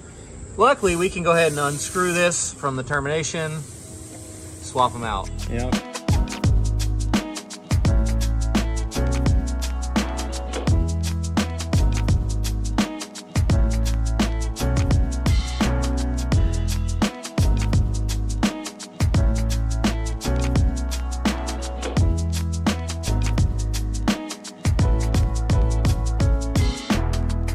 Dude, what are you doing? I'm just staining this. It's gonna cap that one post in the corner.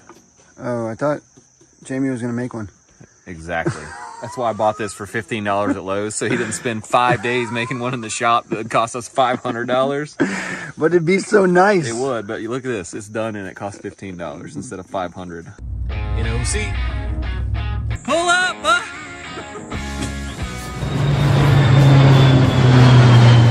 Didn't the doctor say he only had to wear the boot like 2 weeks?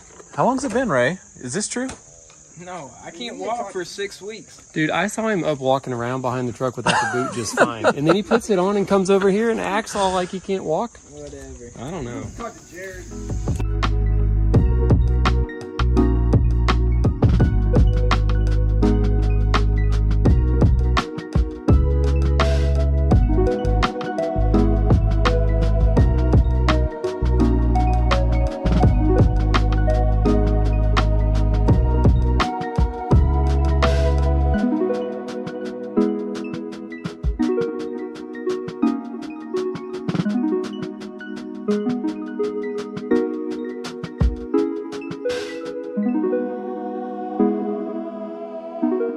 With the posts now in their final position and plumbed, we could go ahead and pour some concrete around the posts. And this is not to support the post vertically. There's a footing underneath the post for that. This is to support the post in the side to side and the front to back if someone were to grab a hold of this thing and pull on it. Yeah, there we go. Get that. Shake it in. Well, I drew a line, but it's really best to check to make sure these are like perfectly, like it doesn't rock or tip or nothing. It's just they're all touching. We're finally onto the decking and we're having a big debate. Man, again. dang it. So, you know, the ends of these things look like a mustache. These things. What are these the decking things? boards the right decking there. boards. Yeah, okay. And so if we just hang that off an inch on these ends, that's not going to look good. No, you'll see all the little thingies. Yeah, but it's going to be a lot of work to do like a miter and a return and all the blocking on each step. But I think that's what we're going to have to do to make it look, you know, good. That's going to be a lot of work.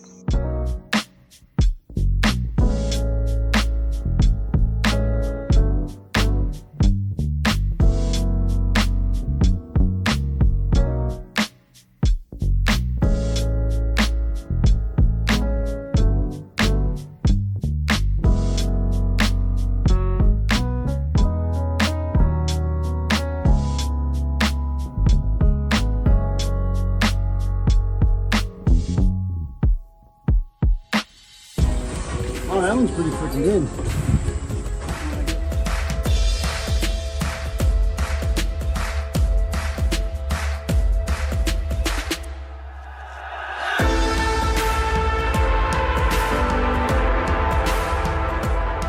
Gotta have a bag, a fresh bag, a clean bag.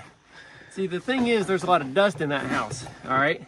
And we don't want dust in the house, all right? So what we need to do is we need to extract it. We need to eliminate it, okay? We need to exterminate it. We need to Maybe we should get excommunicate some it. dust busters. Remember that little handheld vacuum, the dust buster? Yeah, the little red one, those are awesome. So step one is new bags, and then we're gonna throw them away today. We're gonna fill these up, chuck them.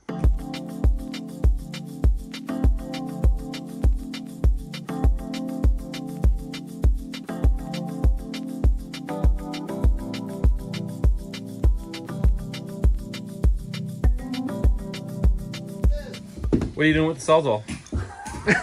Is my question. Why are you asking? Because we're painting today. Yeah, but see what happened is when they put this drywall in, it prouded out way past the stud there. So what I did, instead of trying to just hit it with a knife or whatever, it was just easier just to... I see. All right.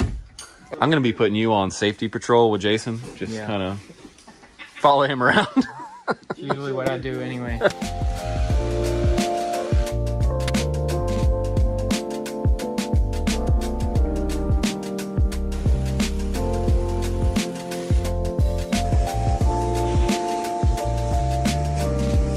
Here's a little pro tip for you. We're using two different kinds of vacuum attachments here. This is just a regular one that comes with every vacuum you buy, although I did modify it by drilling these holes, and that lets some fresh air come in. Otherwise, this thing has so much suction, it'll actually just stick to the floor and you can't even move it. So the pro tip is the holes, not to using a vacuum's normal tip.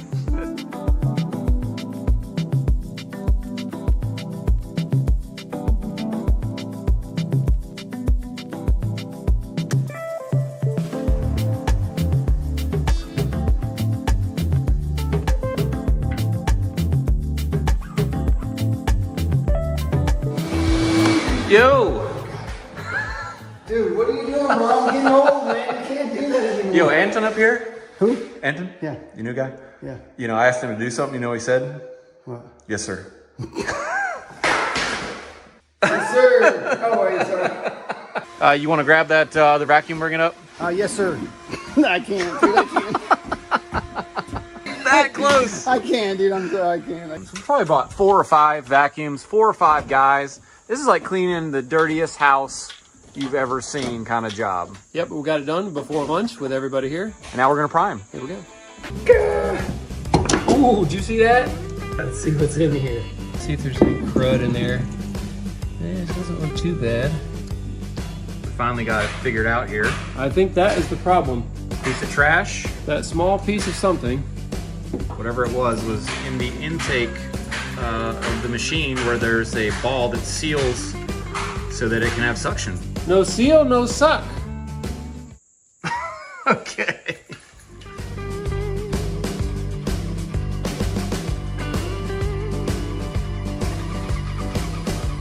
Excuse me. Sorry, man. Got my own.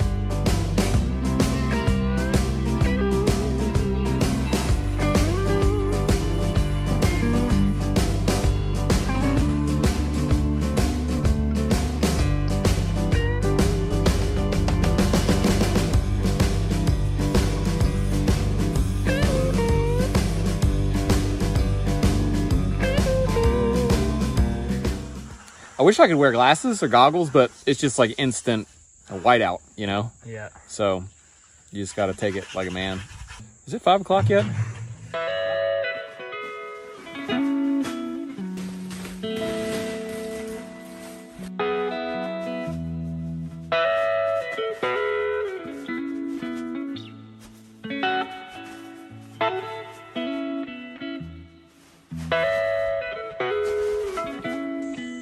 Time to finish it off. That was anticlimactic. There it is. Damn.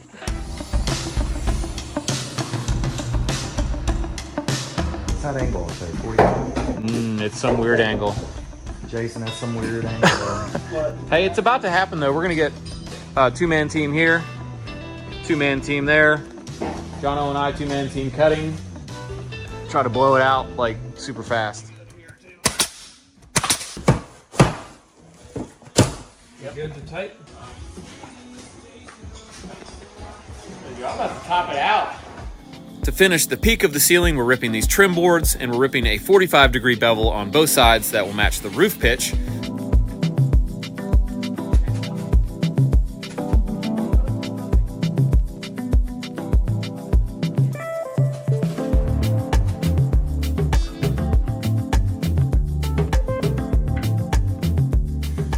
Yo. What? Some of that stuff's for after work. I don't know what you're talking about. I was just looking at the cooler itself. It's nice. It's a nice cooler.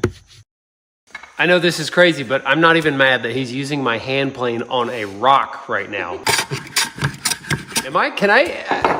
What world are we living in? I don't know. I'm not even mad about it. A world with fake rocks. Jamie's adding a few boards here. This isn't coat or anything, but this is gonna keep the insulation from wanting to fall out of here later, which you won't be able to get back in there later. So I would say that's important. Here's our backing boards up to the top of the firebox. This section, and this is pretty common, is gonna have to be like a non-combustible, like hardy backer board, something like that, right across the top of the firebox.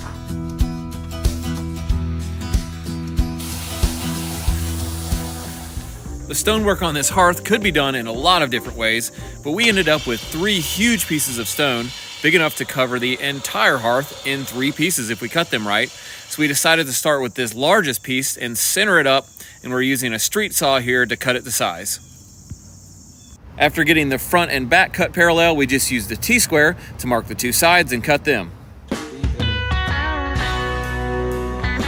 On this one, we had to chip off a little bit of extra thickness here so that the stone would actually lay flat as we set it. After we started checking out our last large piece of stone, we realized it was about a 1/2 inch thicker than the other 2 we had already cut, which was not gonna work because it would look way out of place. Luckily, we just happened to have our rotary hammer and straight chisel with us, and that was able to knock off that 1/2 inch with a lot less work. Now I'm also gonna mark the front because I don't trust it.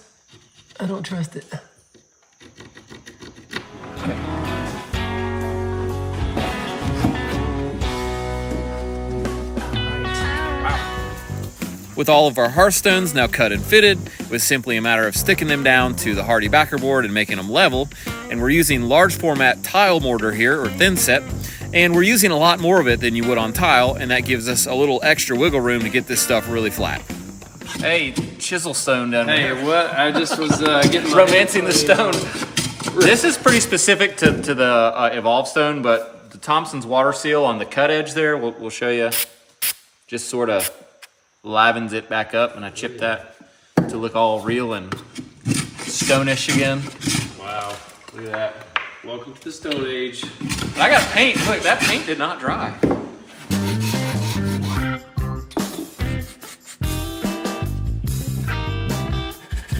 We're working our way down, and I don't know that I know what I'm doing, but one thing I'll say is that the less I think about it, the better I'm doing. Like, I'm trying to make it look random, but if I try to think about it and make it look random, it's like not.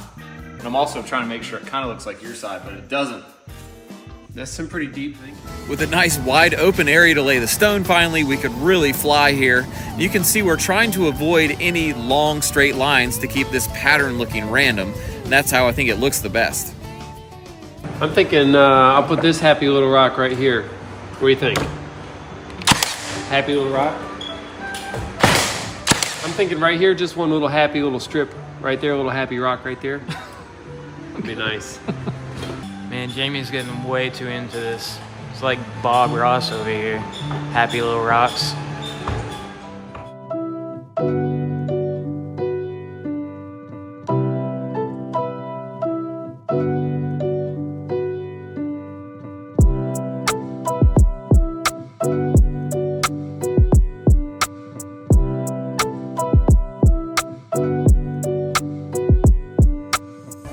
Folks, I want you to look at this. Ray cannot help himself. I had to do it. Injured or not, he's painting. My man, happy birthday. Hey, thanks, bud. Yeah. I got you something. Oh, I didn't even want to see it. Oh, A brand new Purdy paintbrush. I don't need this. Hey, it's the Pro stiff, just like you love. I don't like stiff. I'm painting up here, bro. No cutting. I don't need this thing. You said pick a room. I'll take all upstairs. Birthday boy's gonna do a demonstration of what we're starting with today. Sanding pole, sanding pad, and we're sanding the primer. Yeah, man. Demonstration. Okay. So we don't want to take the material off. We just want to knock it down. It's just a nice, easy. Okay, I think everybody gets the idea. It's pretty simple. You're just making the drywall surface smooth by sanding it smooth.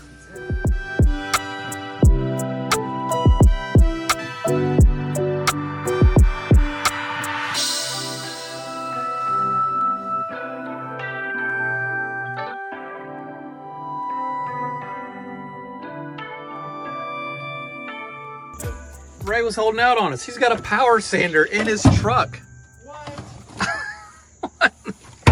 that a power sander all day? Yeah. Didn't you know they were in there doing it with like just regular poles? Hey, boss. Hey, you ready to do some tile, bub? What? You ready to do some tile? Oh, I'm not working today. I don't think so. I got 500 pounds of tile in my truck. What? Dad, I ain't doing with Kyle. Morning. Morning.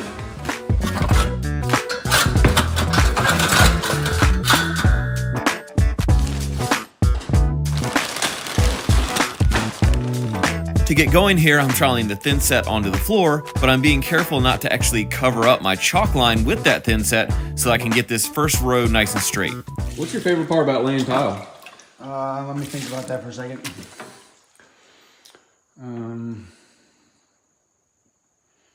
We're going to use this leveling system that will allow us with these larger tiles to actually lift the tiles up if we need to level them across the top. And normally I don't do this because I'm old school and I like to just beat on them and do it by hand, use a level, but not today. We're going to use technology. I'm going to try it out. These little tiles are a little lower and we'll see if it works. So much anticipation.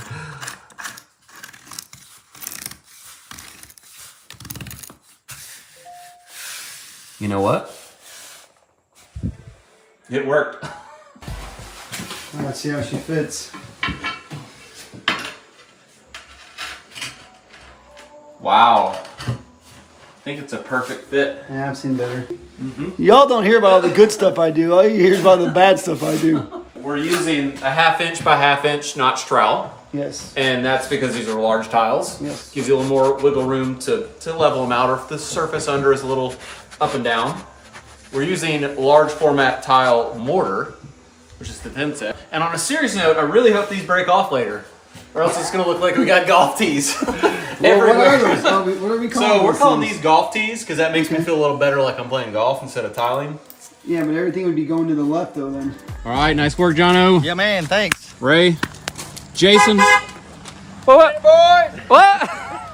Here's our floor leveling tees right here, and we're kind of working on how to break these. There's probably some instructions, but Jason figured something out that I think is a pro tip. If you just take these, get this one right here, Ray, and just leave the whirligig on there and then Bang. Bang. So leave the whirligig on is the pro tip. If you take it off, it's not gonna work very easy.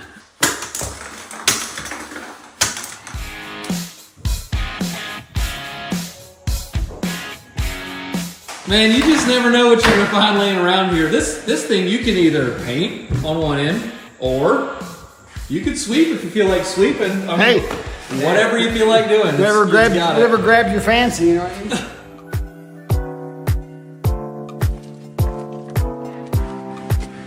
Pretty good idea to keep these warm while you're going down the road. Oh yeah. Pretty cold this Pulled morning. out my best comforter off the bed. Yeah, I don't think Grandma's gonna be really happy with the fact you're using this thing on it. These just going down the road.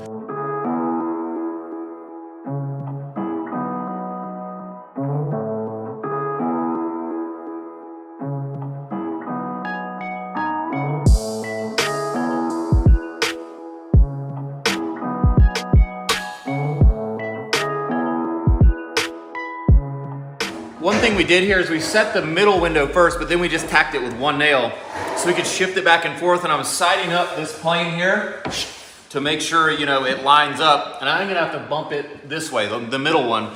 So that's a pretty key thing you need to do if you're doing a multiple window pack like this, is just tack some of them, get everything in, and just sort of sight and see what needs to move where. If you were wondering, we did pre-stain and pre-finish these trim boards with 2 coats of poly over the stain, and it took us only about 20 minutes to install this whole window section, which is super fast compared to any other way I've ever done it. The paint can fits right on this little circle on the ladder. Yeah, I think they designed it that way. Just like they designed those glasses for your grandma. They are my mother-in-law's. Okay, just checking. Hey, I got bad eyes, bro. I can't help it. It's time for flooring. Who's with me? Who's coming with me? Nobody. We're gonna chalk a line to start with, and that's really important that the chalk line and the flooring is actually running parallel to the walls in your house. So when we start here and get to the other side, it's not this like big angled rip against that wall, right? Unless you're going for that angular look, No, we're not. you know? We're going for a good looking floor. So one thing we always do, and this could be a pro tip, is that we check off of the wall, the exterior wall. There's my chalk mark. There, 5 7/8. And I make a mark down here. Check this out. 5 7/8. To double check that, the next straightest thing throughout this whole house is actually the seams on our subfloor. So what I'll do is check that now. About 15 1/16. What you got down there, Jay? 15 1/16. Okay. So basically we've double verified that if we chalk this line, it's as parallel to the main line of this house as it can be. So we're good with that. We're gonna roll with it. Once we stick this floor down, you cannot adjust it. Hey, you want to hear the most annoying sound in the world? I think I just heard it.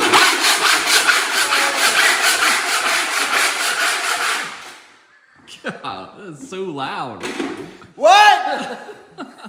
Are you really volunteering to be the glue guy? Dude, I don't have to walk, so Okay, let's flash back to last time. yeah. You lost all of the hair on your knees. Yeah. You lost the section of your beard, got the glue in it. My beard is longer now, so I'm kind of worried that it's gonna end up getting in the glue. Well, we'll keep everybody posted on that. Yeah. Okay. The engineered floor we're using here is actually almost 8 inches wide, which is great. We've put down plenty of solid hardwood floors in the past that were only 2 1/4, and you don't feel like you're getting anywhere as you're going row by row. The layers of the plywood on this have alternating grain directions, which keeps the material from cupping, which isn't the case with solid hardwood floor. I wouldn't recommend going more than 4 1/4 on a solid 3/4 hardwood flooring. You know what my main goal is today? Not to get any glue on you. That is the only goal I have. And it doesn't work Look very at that well. already.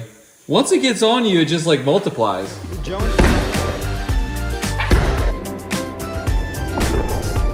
I got the Jono view here. This is what he's seeing. It's like watching primates inside the zoo in here. What's worse, floor or tongue and groove? I don't mind either one of them. Painting. What? I call paintings the worst.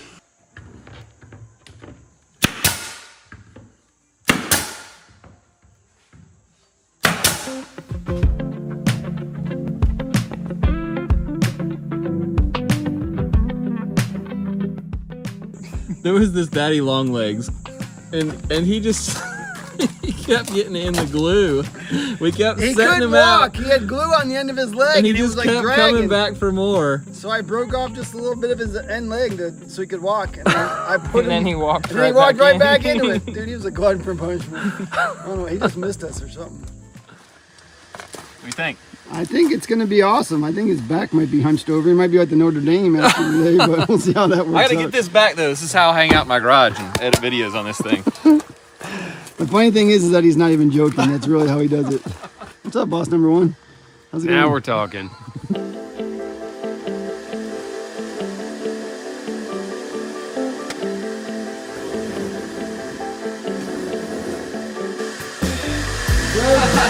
Just when I thought you couldn't be any more spoiled, bro. Dude, I don't know why. He goes ahead and does this. I don't know why everybody's trying to get me to sit down on the job, man. Try it. We want to see you try it.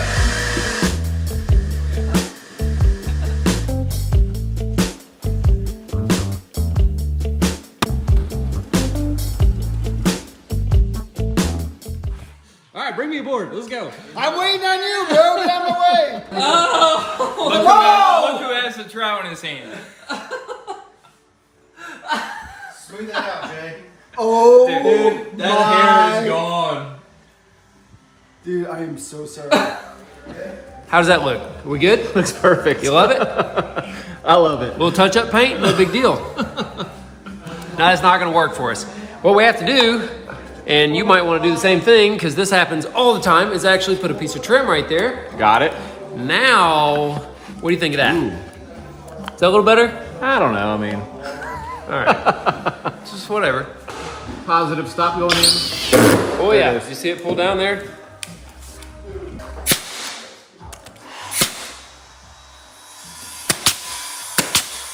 Yeah.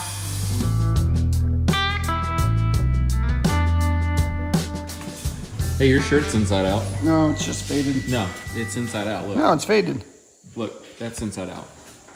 Oh, crap. It is inside out. May as well leave it now. I wanted you guys to see the nailer we're using here. It's a power nailer and it shoots cleats, which have a serrated edge on them, kind of like how a fishing hook has a barb, catches in the material a little better. And one thing about this though is it doesn't have like a safety mechanism like most have. It's just a double trigger. So that's your safety. Once that's pulled, if you pull that trigger, bang. So you do have to be careful with this. I think Jason and I both, during this process, fired an errant nail somewhere.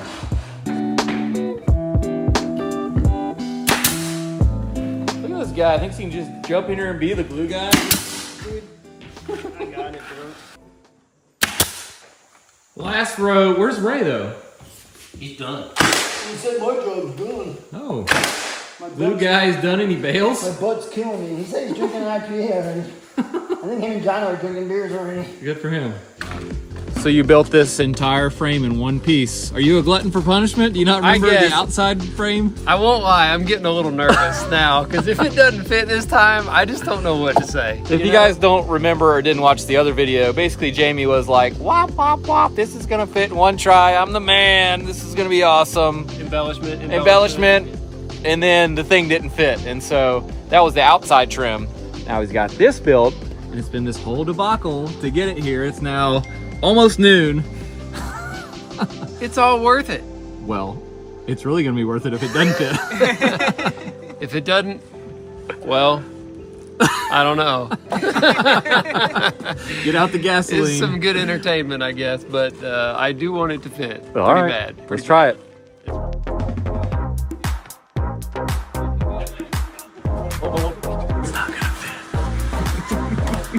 I can hear him. Go out over the rail. All right, let's stop right there. Way easier to build it one piece and then it's like backing a Mack truck up to get it in the house. It looks right to me. Everything's looking pretty I good. still have no idea. See, 1, 2, 3, 1, 2, 3. I think it's looking good. Yeah. Nice and even in unison. All right, now, all right, okay, ready? 1, 2, 3, up, and then barely get the bottom behind. Okay, drop it down. Oh, fingers. Okay. Oh, it's going. Oh! Hats off. Hey, Good I job. appreciate that. I appreciate that, really do. Up next, we're installing the basement floor, which is an LVP floating floor. If you're not familiar, LVP stands for luxury vinyl plank, and it's a great choice for a basement because it's not affected by moisture. I was able to fit all of the flooring we needed in the back seat of my truck for the whole basement, which is also a great thing if you don't have a truck and you're looking to replace a floor. Oh man, this stuff. Yeah, we're gonna have to cut this with a saw. Too hard? Yeah. Oh my gosh, not a chance.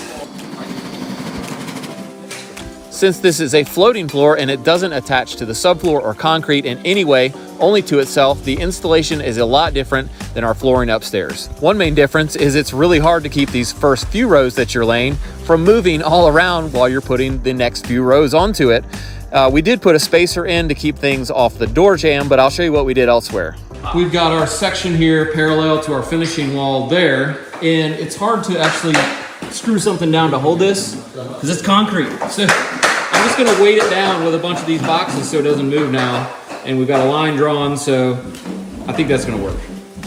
And with that, we stacked the remainder of our material onto the flooring section we already had installed, and it actually worked really well. It did not move at all once it was weighted. We were able to finish out this 14-foot wide by 25-foot long room in less than 2 hours, which, if you're wondering, was about half the time I was expecting to spend. What is he shooting? I don't know. Hope it's not trim. It seems like we're done. Yeah. But we're not. The cardinal amateur mistake of skipping all of the rip pieces everywhere in the whole downstairs. So now we gotta do the hardest part last. Up next, let's go for a ride on my camera, which is in a wall cavity with the flashlight on, recording video so that I could pull it back out and see what was in there, and I'll tell you what I was looking for. Nate, our electrician's here, and we just found a wire back here that says blower. And to get to that wire, Sorry, Nate. you're good. We had to take some rock off and cut this sheathing off the wall. And, you know, this was our fault. There's a switch right there for the blower. But the wire was coiled up and the insulators covered it, and we just didn't see it, and we did all the stonework. So, Nate just went fishing, which he didn't know he was going to do today, with this piece of ground wire. We hooked it, and now we're going to connect it to the firebox like it should have been. I'm going to put this all back together like it never happened. Did it really happen, Ray? Did what happen? Exactly.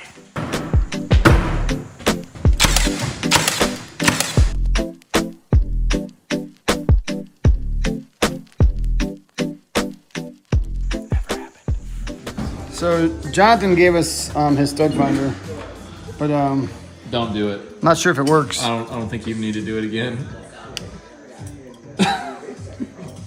How many times do we need to do this? Every time. Today, we're hanging doors. You know, I got here way before you today. I don't always get to work on time, but when I do, I brag about it most of the day. Let's look at this door, though. These are pre-hung doors, and check that out.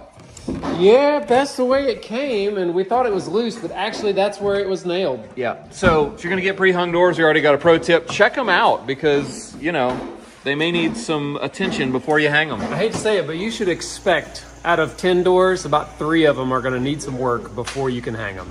What we're gonna do is attach the hinge side of the door to the jamb first. And a little trick Arlo taught me, that if your hinge side of the framing is not plumb like this, we're a little out of plumb here, just a little, we've actually got where the hinges are on the door marked on this level right here,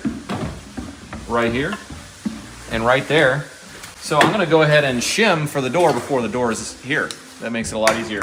We're gonna shim right behind the hinge there, both ways till we're plumb. That looks good.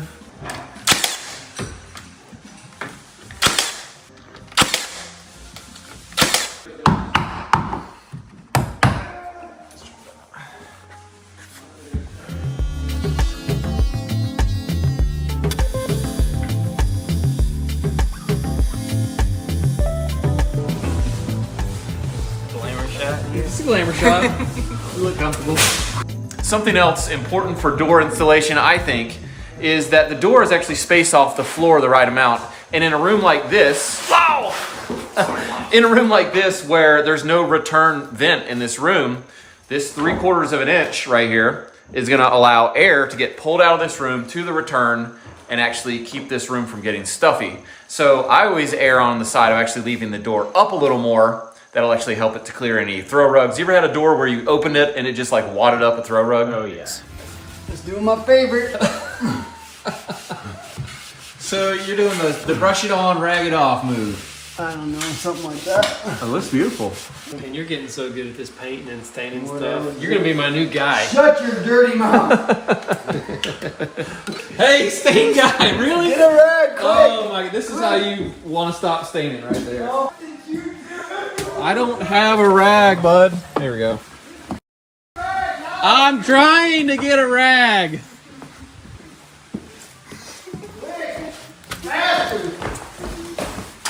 There. Oh my, don't put it right there. It's tile, bud. It's impervious. That's not. Oh my gosh. All right, let's get it out of here. It was all going so It's all good going today. into you're talking to me. Get that camera off of me, dude. I'm already doing something I freaking hate.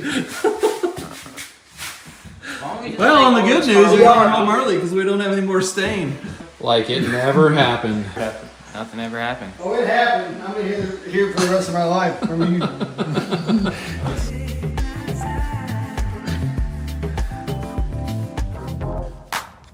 You know, see.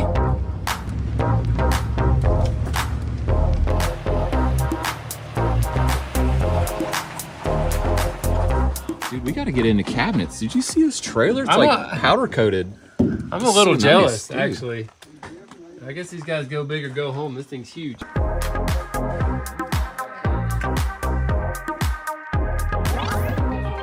We're gonna start with the upper cabinets because you can actually get right under them. You don't have to lean out over the base cabinets. And we're gonna start in the corner. And Nate was smart enough to have actually put all of these cabinets in the trailer in reverse order.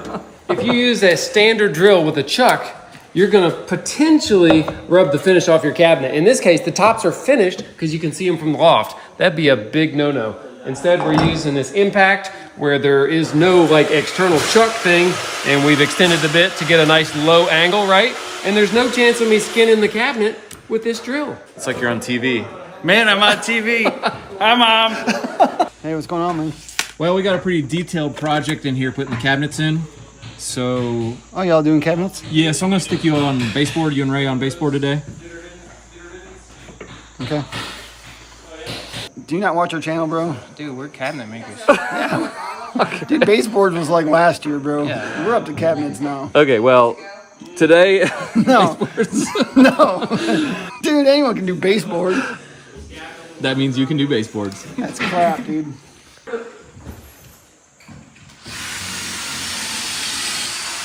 these are bloom door hinges, and then you have an on-off for the soft close feature. On a little door like this, we just have one out of the 3 turned on, and that's about right. That's good. But on a big door, all 3 are on, right? Yep. Before I slam it. Check, Roger. All on.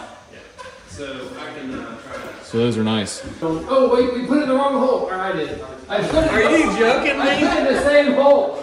Hold on. Retract. Okay, back. She said. Yeah. Wow, he's on point today. Jamie's setting him up. Oh, gosh. Nate's knocking him down. That's your husband. So we'll be around all night, folks. For our face frames, we're going to pre-drill. That's important so we don't split the frame. But this is a 7/64 bit, which is a crazy sounding size. And that's a GRK 2.5-inch trim screw. That's what we're going to face frame it with.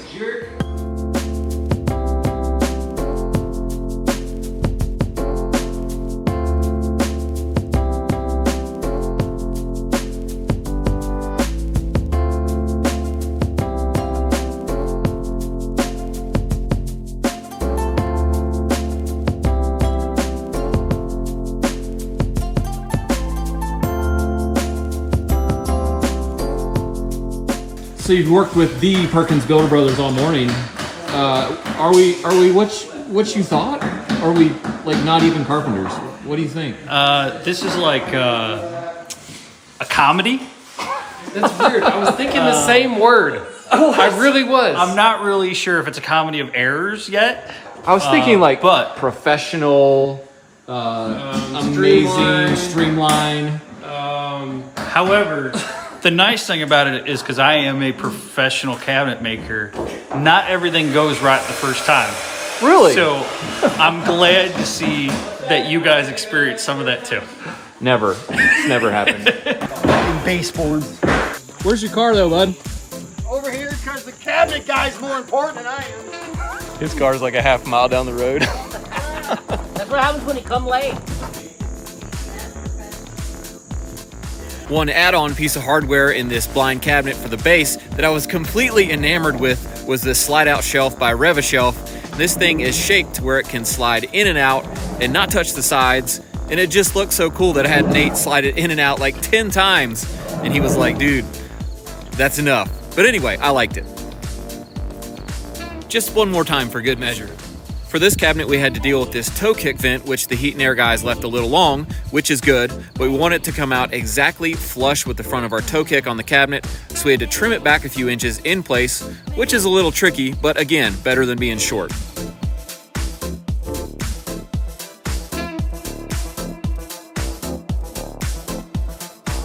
Next, we had to measure for the plumbing that comes through the bottom of our sink base cabinet, and I tried something new here. I made a template out of a piece of cardboard, and I don't know that I've ever done this before, and I don't know why I did it, but it did end up working, and it was probably not as easy as just measuring.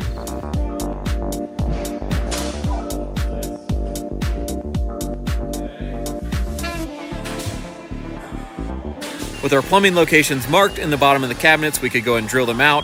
I'm using a 2.5-inch hole saw and a 1-inch paddle bit for the supply lines. My biggest piece of advice here is to be careful because this thing can punch through and go into your flooring if you're not being careful, so I'm always sort of pulling back on the drill to make sure it doesn't do that.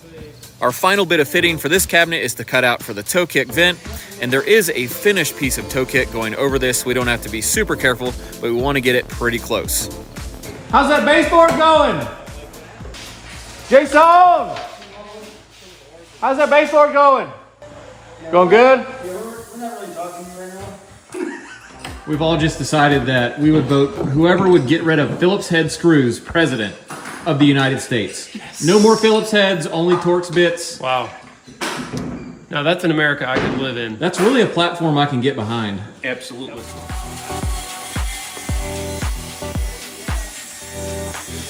With a 1/4-inch shim now ripped, we could shoot it to the face frame of this cabinet with a pin nailer. And by the way, if you don't own a pin nailer and you want to do cabinets, I'd really recommend getting one. They are great for all kinds of stuff. Next, we took a little time to reinstall these doors, and it's really a pet peeve of mine if doors don't line up.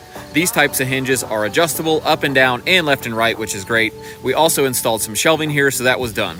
We've made it to here, which is where the refrigerator goes. Has a panel on each side and a giant deep cabinet up top. I think Nate's smart because he said we're going to build it on the floor and then stand the whole thing up, so we'll see how that works.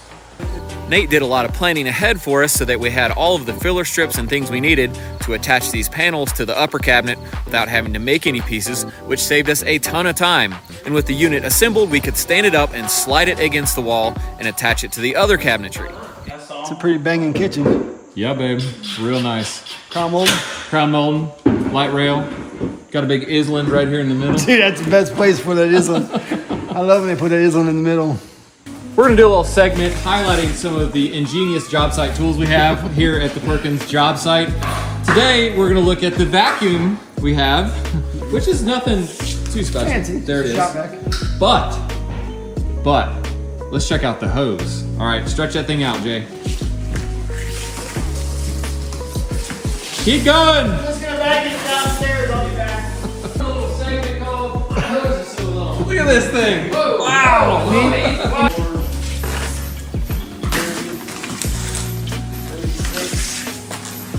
42, 48. You got about 54 feet of hose there, baby. With our base cabinets for the island now fastened to the floor and to each other, we could fit them with these side and back panels that Nate made, which are really beautiful. In some cases, we'd have to order skins that match the cabinets and then do all this cutting and fitting on the job, but not with this one. If you're wondering why these side panels look too long, that's actually on purpose. It's to support the granite that will stick off 1 foot off the back of the island, and it'll also give the island a wider looking profile from the sides, and you'll still be able to get your legs up under here and scoot in tight to the bar.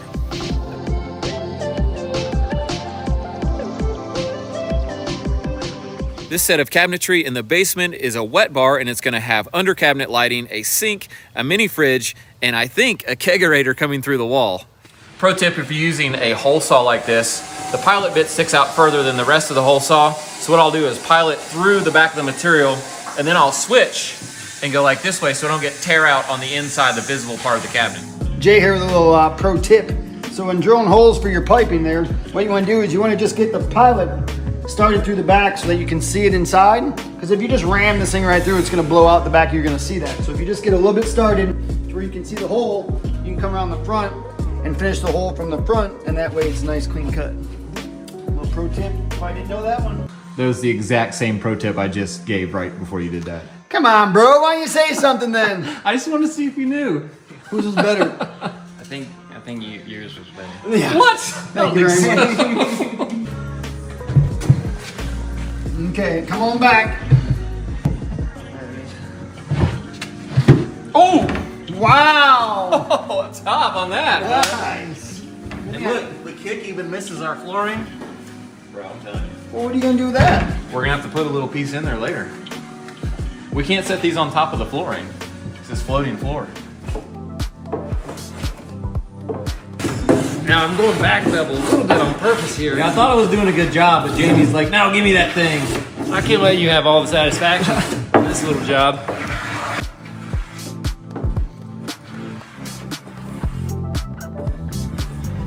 Yeah, he didn't quite let me finish planing that. He took it from me. I think he knows what's best. Does it look any better? Oh, it's about a 1/4 inch off. We should try this. Oh, okay, that looks better. Here's a look at the completed wet bar cabinetry, which looks super awesome. I was really happy with how this turned out, and I'm sure the client will love it as well. We also knocked out all the bathroom vanities, but due to it being cramped spaces and not very well lit, we didn't really film it. But here they are. Cabinetry and trim hasn't been the only progress going on here. The electricians have been here doing the electrical trim out, which includes the receptacle, switches, and light fixtures.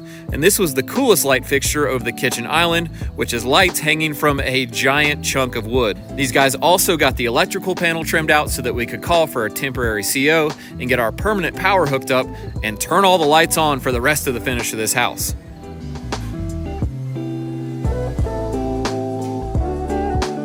Another huge chunk of progress that's been happening, but not on the job site, is the finishing of all the doors and all the trim at the shop. We're using a stain color called Special Walnut. It's an oil-based stain and one of my favorites because it doesn't have too much of a red undertone, just a nice brown color. After each door was stained, we attached some 90-degree metal L brackets on the top and bottom of the door so that we could hang it in this drying rack, and we would leave space between each door so that they could dry evenly and quickly.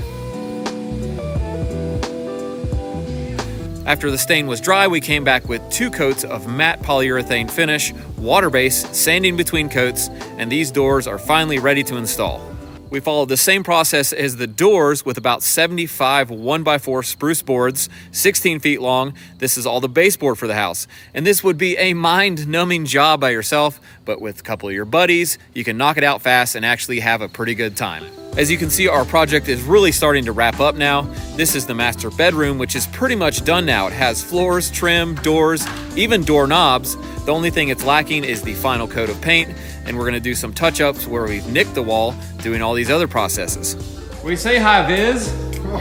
Make sure y'all can see me. Are you gonna be working on the side of the highway or something? Bring it in, bring it in, bring it in, bring it in. Arlo's here. Whoa! Yes! Yes! Arlo! Yeah, Put her there, buddy. Back. No, just keep working. Don't let me bother you. He's not even gonna stop working. Our first project of the day was to finish our cabinetry by installing crown molding and light rail. We're gonna start with an easy piece, this short piece with a square cut on the wall, and then an outside miter here And this is really nice, actually. Most cabinets have the face frame sticking out past the quarter, but our cabinet maker has already packed that out, so there's no work to make this flush out with the face frame here, which is great. I'm gonna get my bearings on the chop saw before I start doing more complicated ones.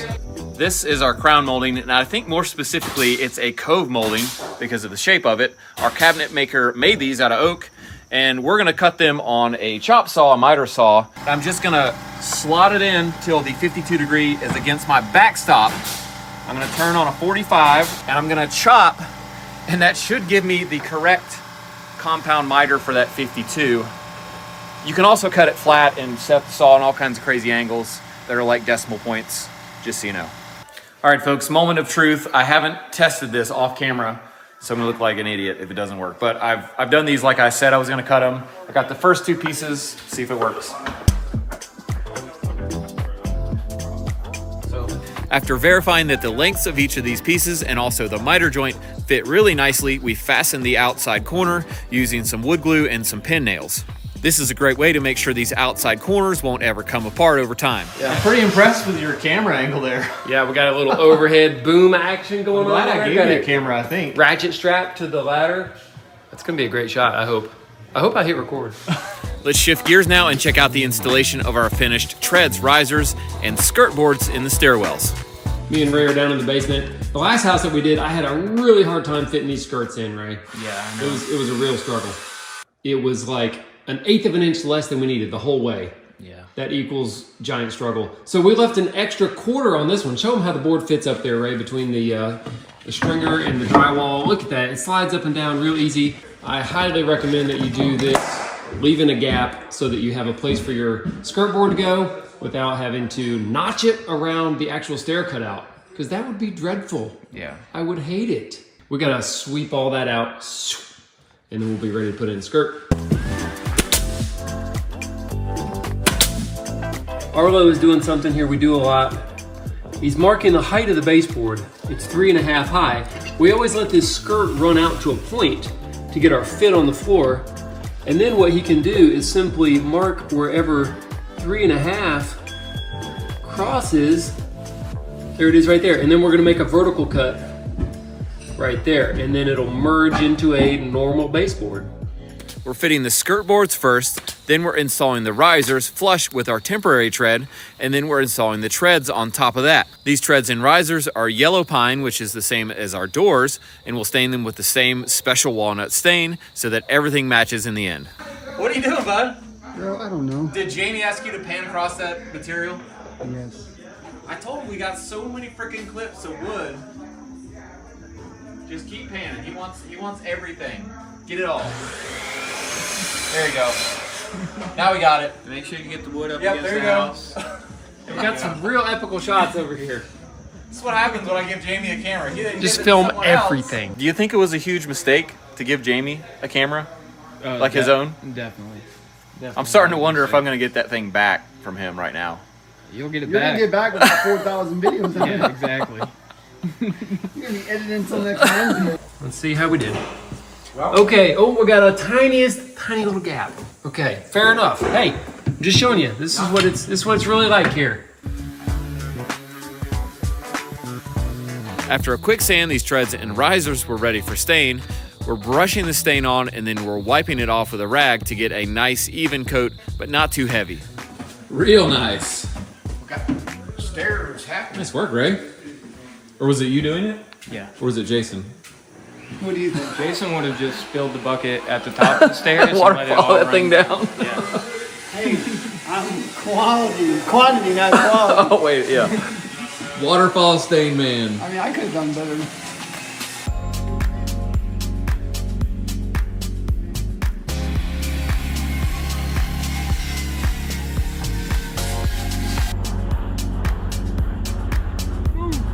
Okay, Jared. Pressure's on, buddy. You're gonna be on the show, bud. Get it away, man. You're gonna hang this light and show all the electricians in the world how to do it, bud. Oh, no, I just get complimented. Not complimented, but criticized. Just hit record when you're ready, all right? Yes, sir. No pressure. No pressure. Hey Jared, don't forget to hit record. Who's minivan? This guy's a fan of ours, and he waited at the NOC because he knows where the NOC's at. No joke. He waited for one of us to drive by, and he followed Jamie up here. He saw his truck and goes, dude, I'm going. And he followed Jamie up That here. guy is smart. Well, let's go meet him. Fun project today. We're gonna build a rebar railing in the loft. Nice. And it's a cool way to get a rustic kind of railing for inexpensive, and it's gonna match the interior of the rest of the house perfectly, and I think we can do it in one day. So let's get started. Did he just say for inexpensive? For inexpensive, yeah. Does that mean like it's cheap? Yeah, I think that means cheap. Okay. For inexpensive. I just want to clarify.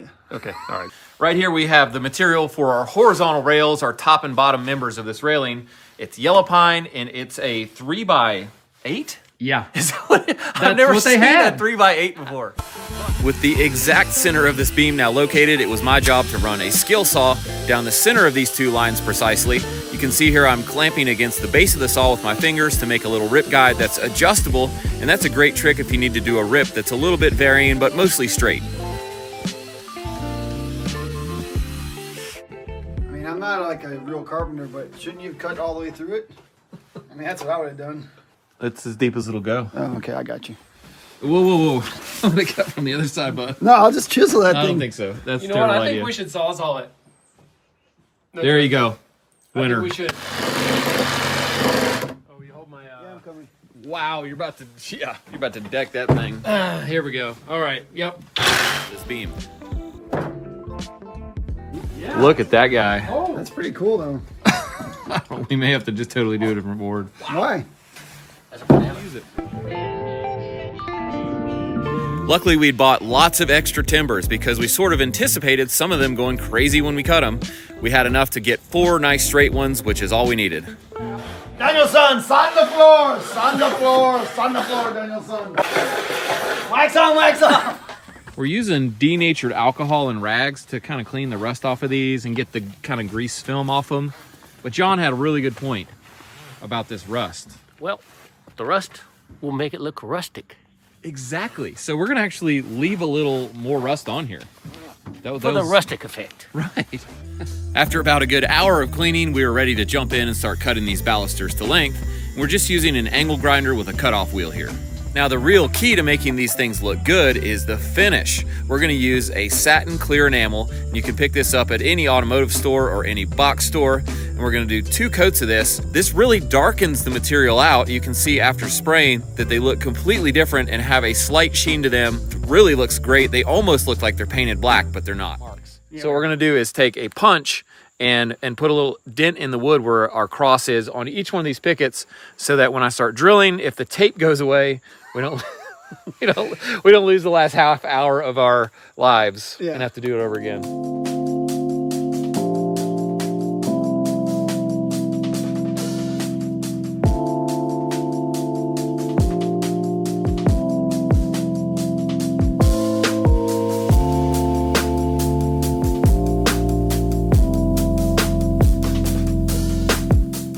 What's up, bud? Oh, you know, just add machinist to my resume. You know? You ever have one of those mornings where you have to write stuff on your hand while not- you're driving? I'm not that. Because you can't I'm remember not that- everything. I'm not that important.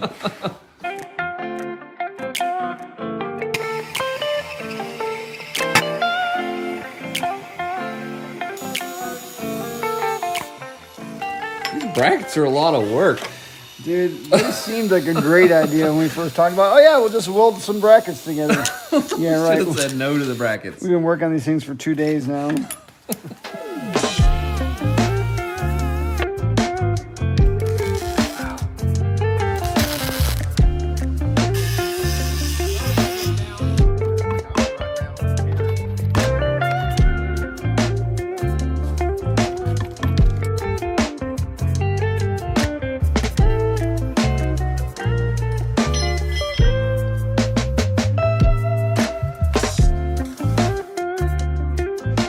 With our brackets installed, we could take a final measurement for the top and bottom caps, which were slightly different measurements if you were wondering, and cut them to length. We had just cut them to a rough length before, knowing we would make brackets. I picked it up on the top rail when we got up top and pulled it right off.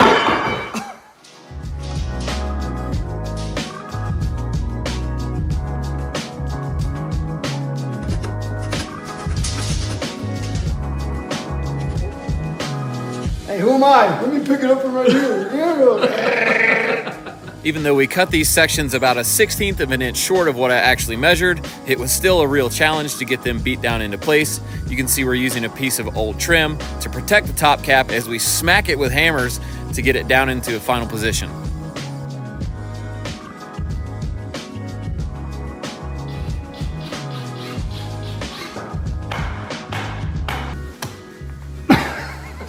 Dude, you could do a belly option 2-on-2 into that thing like Tommy Boy. And dude, it wouldn't even budge, bro.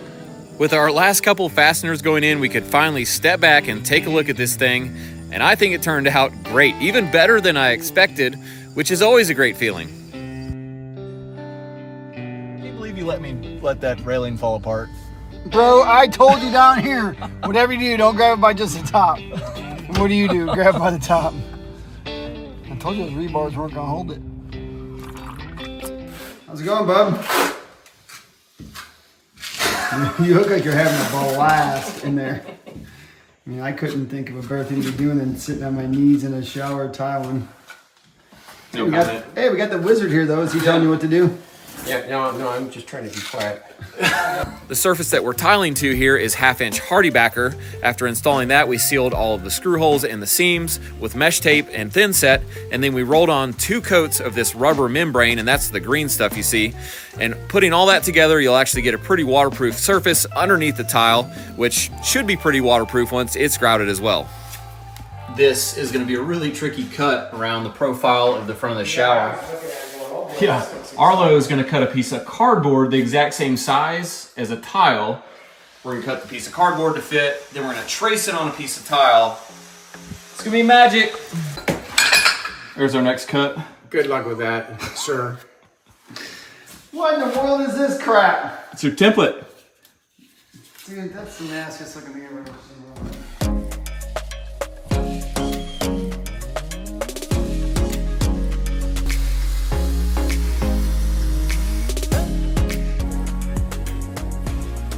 Wow, what is that, Picasso? I've been working hard, artistic skills this morning. Got to get it up here without dropping all these, see these little bits and stuff? I got to get it upstairs without dumping them. Okay. Hold it flat, you know.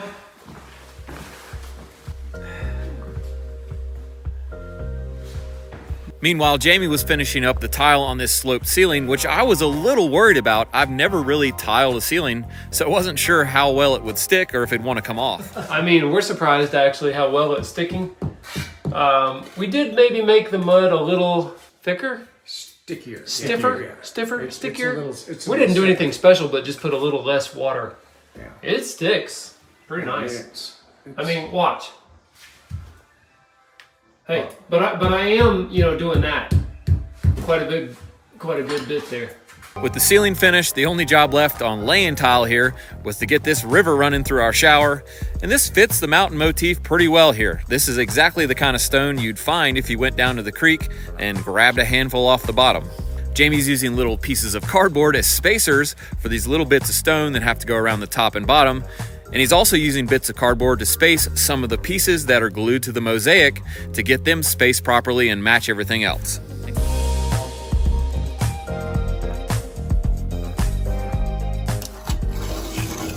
We're taking advantage of this time while the thin set is still a little bit soft. We just did this yesterday evening and it's first thing in the morning, so we can actually remove the little bits here pretty easily right now that are sticking out where the grout is gonna be. And I left that on purpose yesterday because I wanted those areas to hold the stones in place.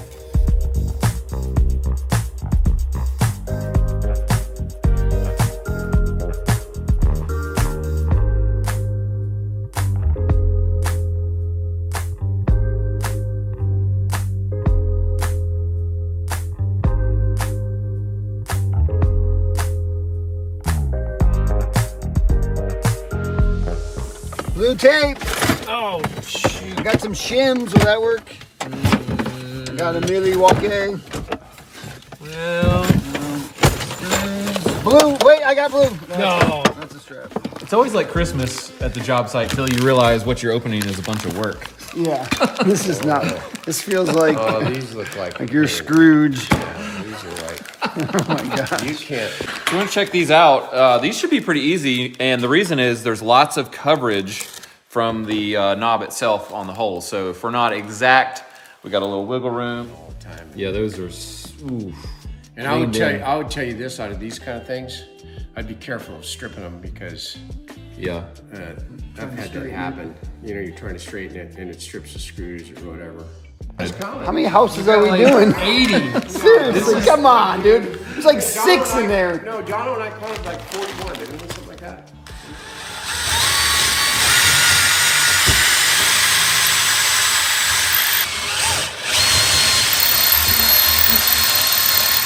This is still really nerve-wracking every time.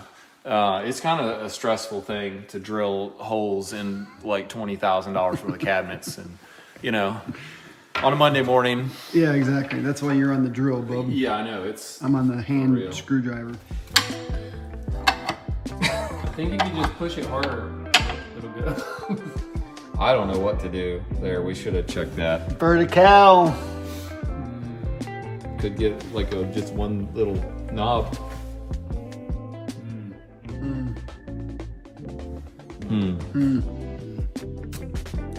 You know what we could do? I got it.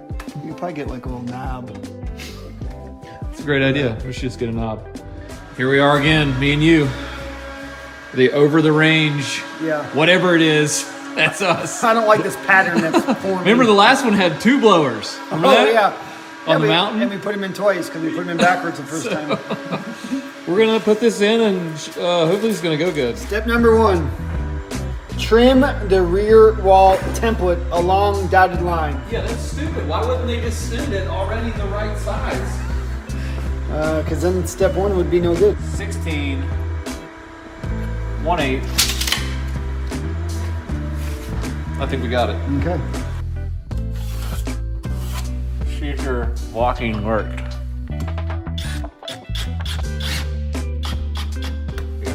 Walking. Solid.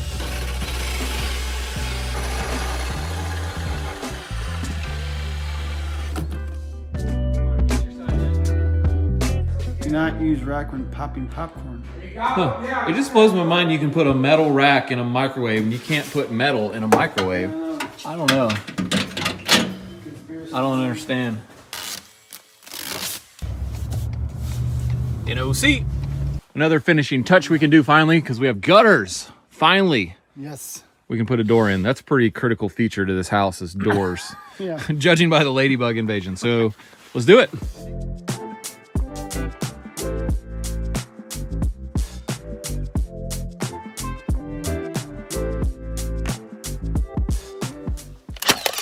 Tack it so that I can get in there without it falling over. I don't even have to shim it. It's literally perfect. Getting in position there to figure out where that goes? Yeah, honestly, I think this is good. I mean, what do you think? Yeah, I don't think you don't want it back in there. I mean, that's terrible. Yeah, I think I mean, I don't love the way it looks out here, but man, as far as function, well, just screw to the side of the dryer. Yeah, there you go. Get into it. And wipe your butt. There you go. in case you're wondering, folks, I did Google it. 26 inches to the center of the toilet paper holder and 1 foot out from the front of the toilet to the center of the roll. So how does she feel? Oh, dude, that is gold. I don't even have to move. That's so good. I'm happy about that. I'm really happy about that. Yeah, this would.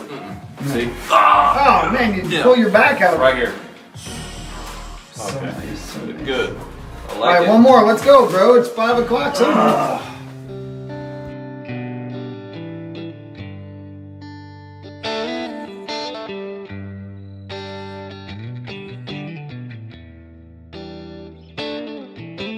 we're gonna put straw down around the house. Yeah. And I'm trying to figure out, if it's required or not. I can't figure it out. I think it is required from the county that you have a ground cover. Is it the county or is it the bank? I think it's both. See, the bank comes out to do inspections and they want to see straw around the house. If it's just or some dirt. kind of ground cover. Yeah, if it's just bare dirt, they want something. They want something on the dirt. So straw. We got straw. We don't do landscaping, by the way. That's not us. Nope. We build houses. That's somebody else.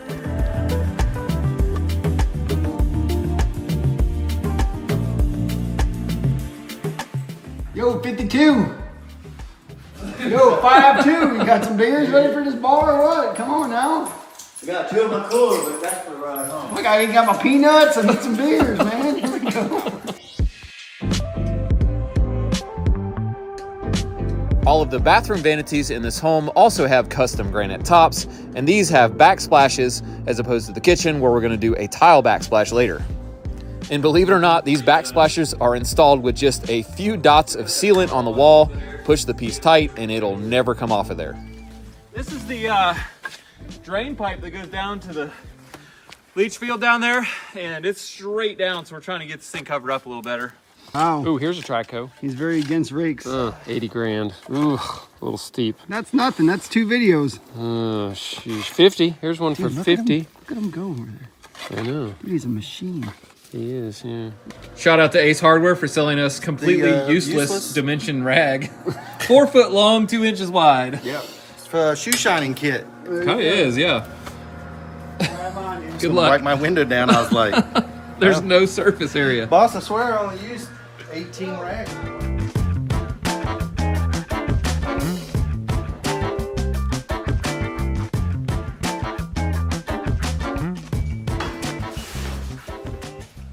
Wow. You can see through there. Man, I didn't know this door had glass in it. It was almost like it didn't have glass. It looks so much better. You gonna clean it? Dude, this is a danger to wildlife right here. It's so clean. There's gonna be birds. Should be a pile of dead birds right here at the front door. What's that move? I'm good. From Florida, bro. We don't do hot sauce. NOC. Are we really still here? We are, bro. This thing isn't done yet. I mean, No, whoa, who's that guy? I was gone for a month and you guys aren't done? No, we're not done. So we're waiting for you. I need to go away again, Ben. It's got ice on it and stuff. Hey, by the way, I got a bunch of wood at the dump. You picked up stuff at the dump? Yeah, PT. You're supposed to get rid of stuff. No, check it out. I can build like a whole house with what I got here. All right. Yeah. So all this pressure treated right here. Really? Somebody threw it out at the dump, and I needed some small pressure treated today. Yeah. And boom, there it was. So we're gonna build the stand for the pressure tank out of that. Yeah, it's perfect. That is perfect. Look at that.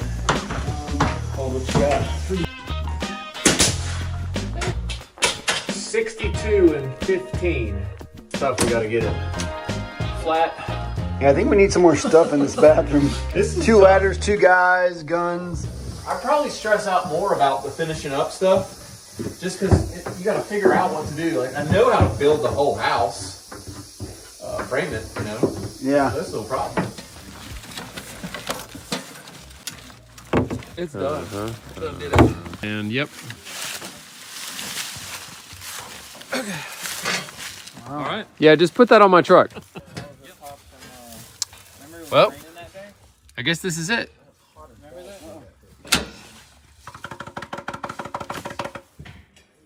Yay! Thank you for making me write down all the stuff I needed to get for today. Yeah. All that crap, I got to Lowe's and I was like, oh, I remember it. No, I'd forgot half the things we said on Friday, so shout out to Ray on that one. The good news is it's Monday and Jono's at work. Okay, perfect. The bad news is I don't think he's gonna get much production done today. Where's he at? Jono! Look alive, buddy! Sorry, bro. I'm here. Our homeowner left us this door knocker, and he even left us a note. I think he really gets us. He said, can't save Pecker.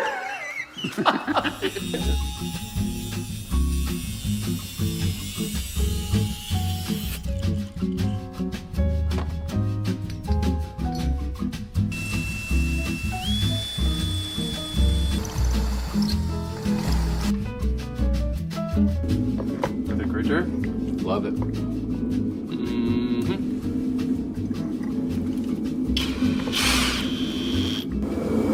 Hit it! It kind of sounds like a woodpecker. Kind of sounds annoying as crap.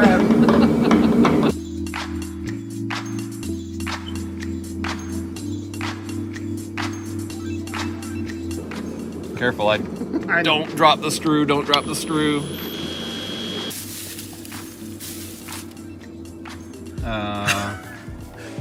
Didn't drop the screw.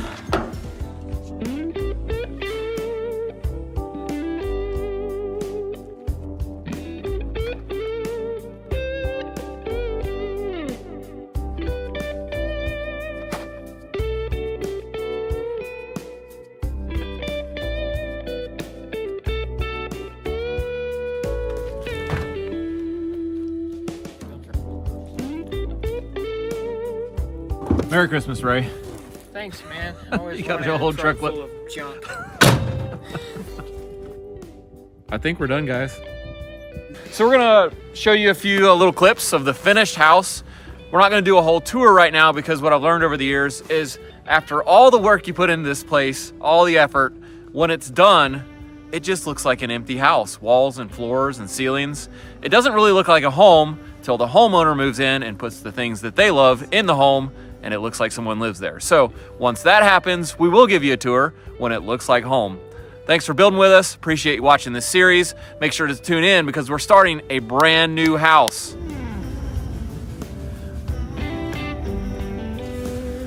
NOC.